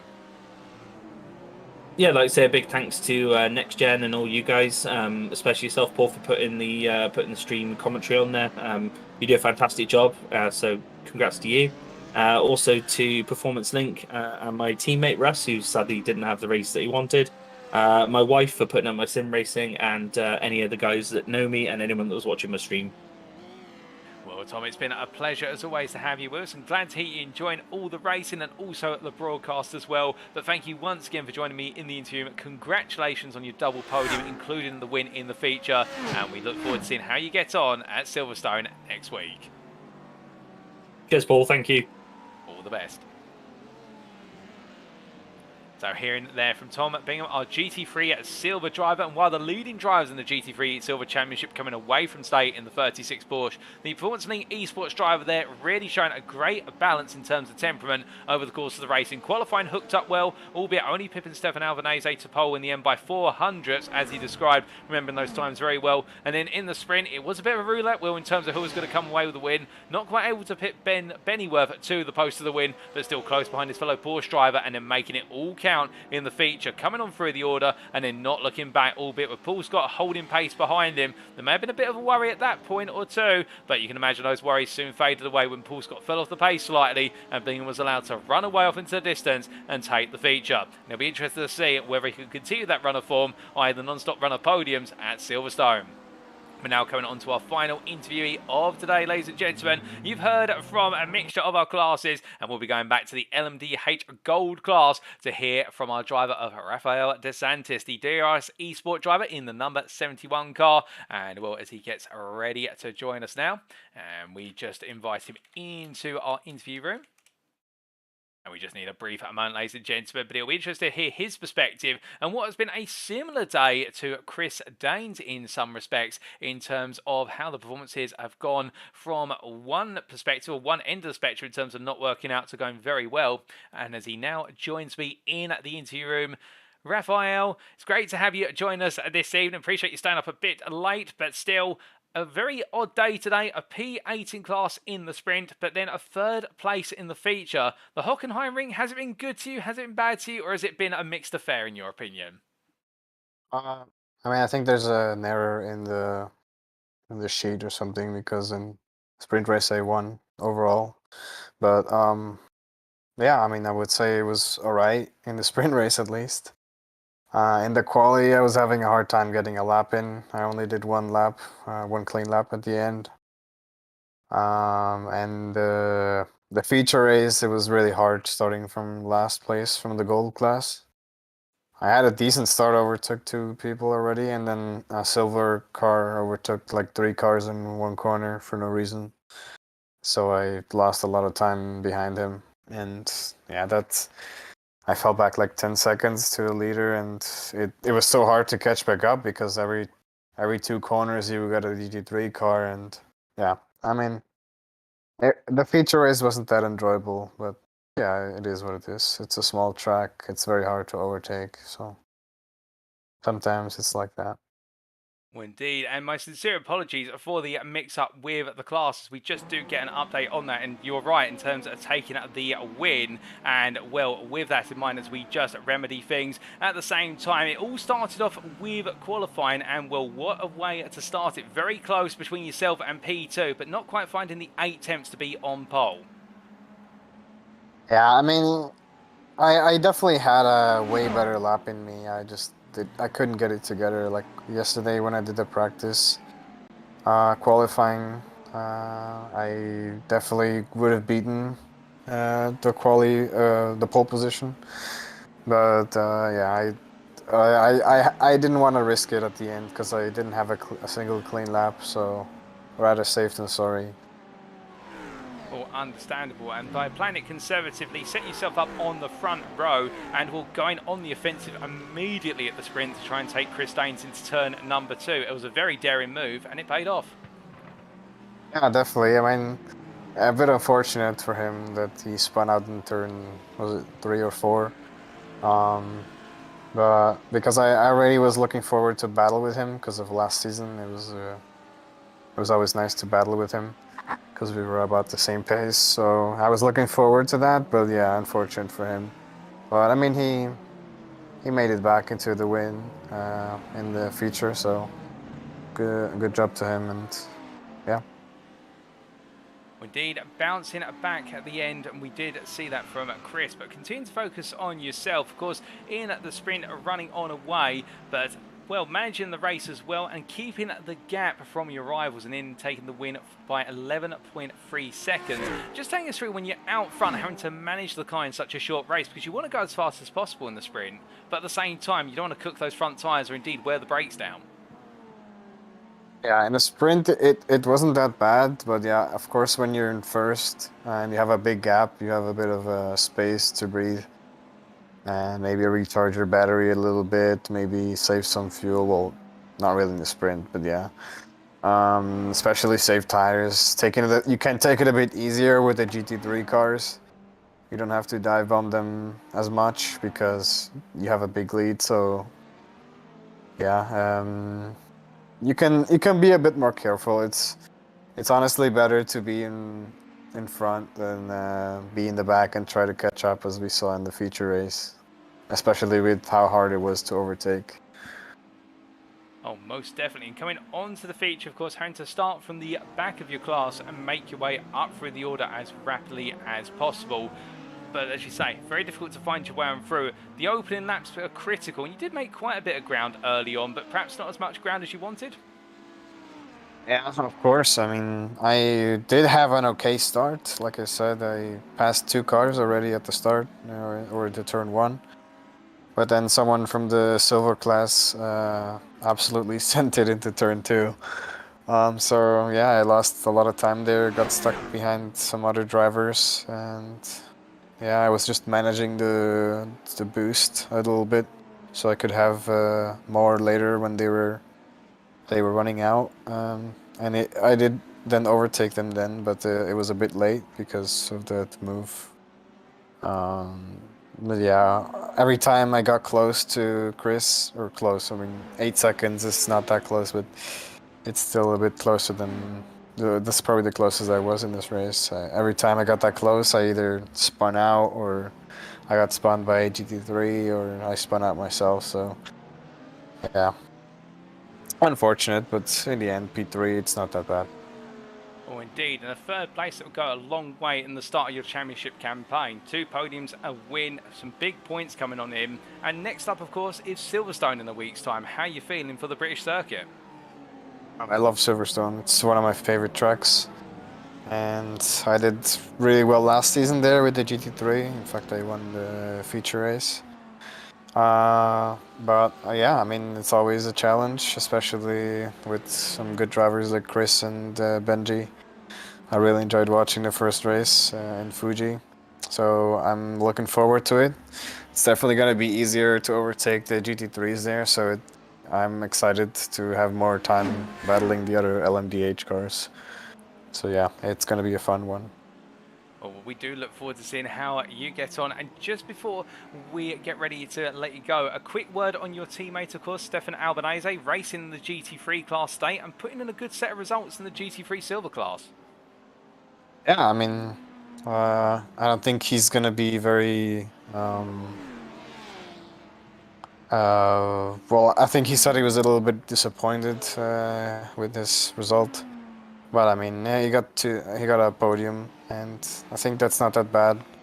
He did have a bit of an unfortunate start at the sprint race, but he redeemed himself a little bit in the feature. So, good job to him, and yeah, hopefully he can manage to keep this pace and improve even more.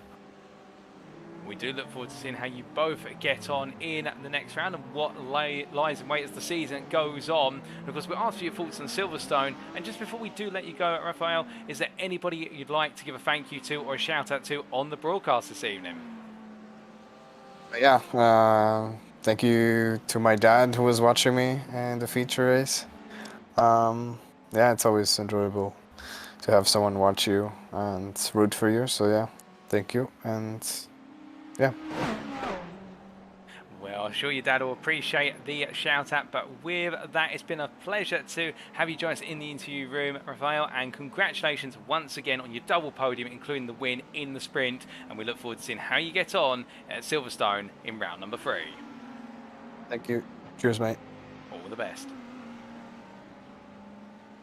To hearing there from Rafael Dos Santos. We do apologise for the mix-up with regards to his sprint results there, ladies and gentlemen. We definitely have to look at the approach we use to get those results pulled out for you for the interviews. But in the end, the DRS eSport driver having a fantastic run today. The win in the sprint, followed up by 3rd place in the feature. And in his own words there, being slightly compromised with regards to the feature race, not making the ground he wanted, and also being caught up after a bit of an incident with a silver driver in the LMDH class, going all the way in on the offensive into turn at number 2, but still keeping his cool, pressing on and bringing on home at that 3rd place. And for his first round in the championship, he's definitely put a marker down with regards to the fact that if any driver is sleeping behind the wheel in terms of their proverbial pace, and Dos Santos is going to be the one who's there to pick it up and pick up all the points with it. Indeed, I think Chris Daines, alongside the likes of Benjamin McCluskey right now, will all be thinking that they have a new rival who's definitely put himself right there into the mix.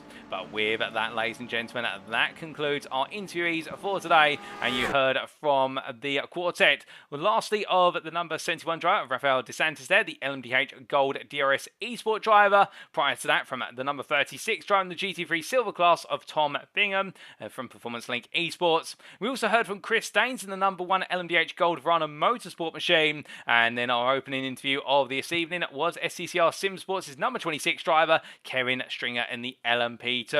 But that concludes our post-round interviews, and now it's time for us to wrap up.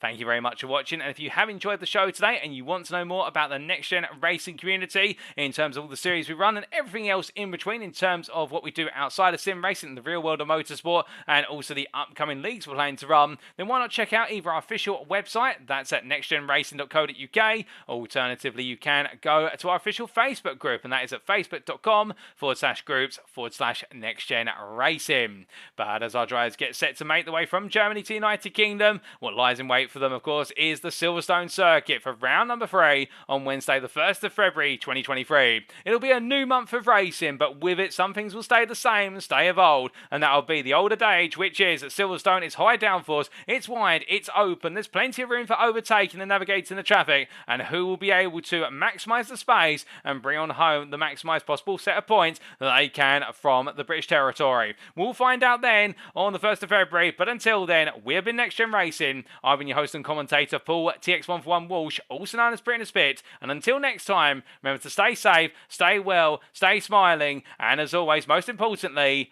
remember to stay on track. Good night.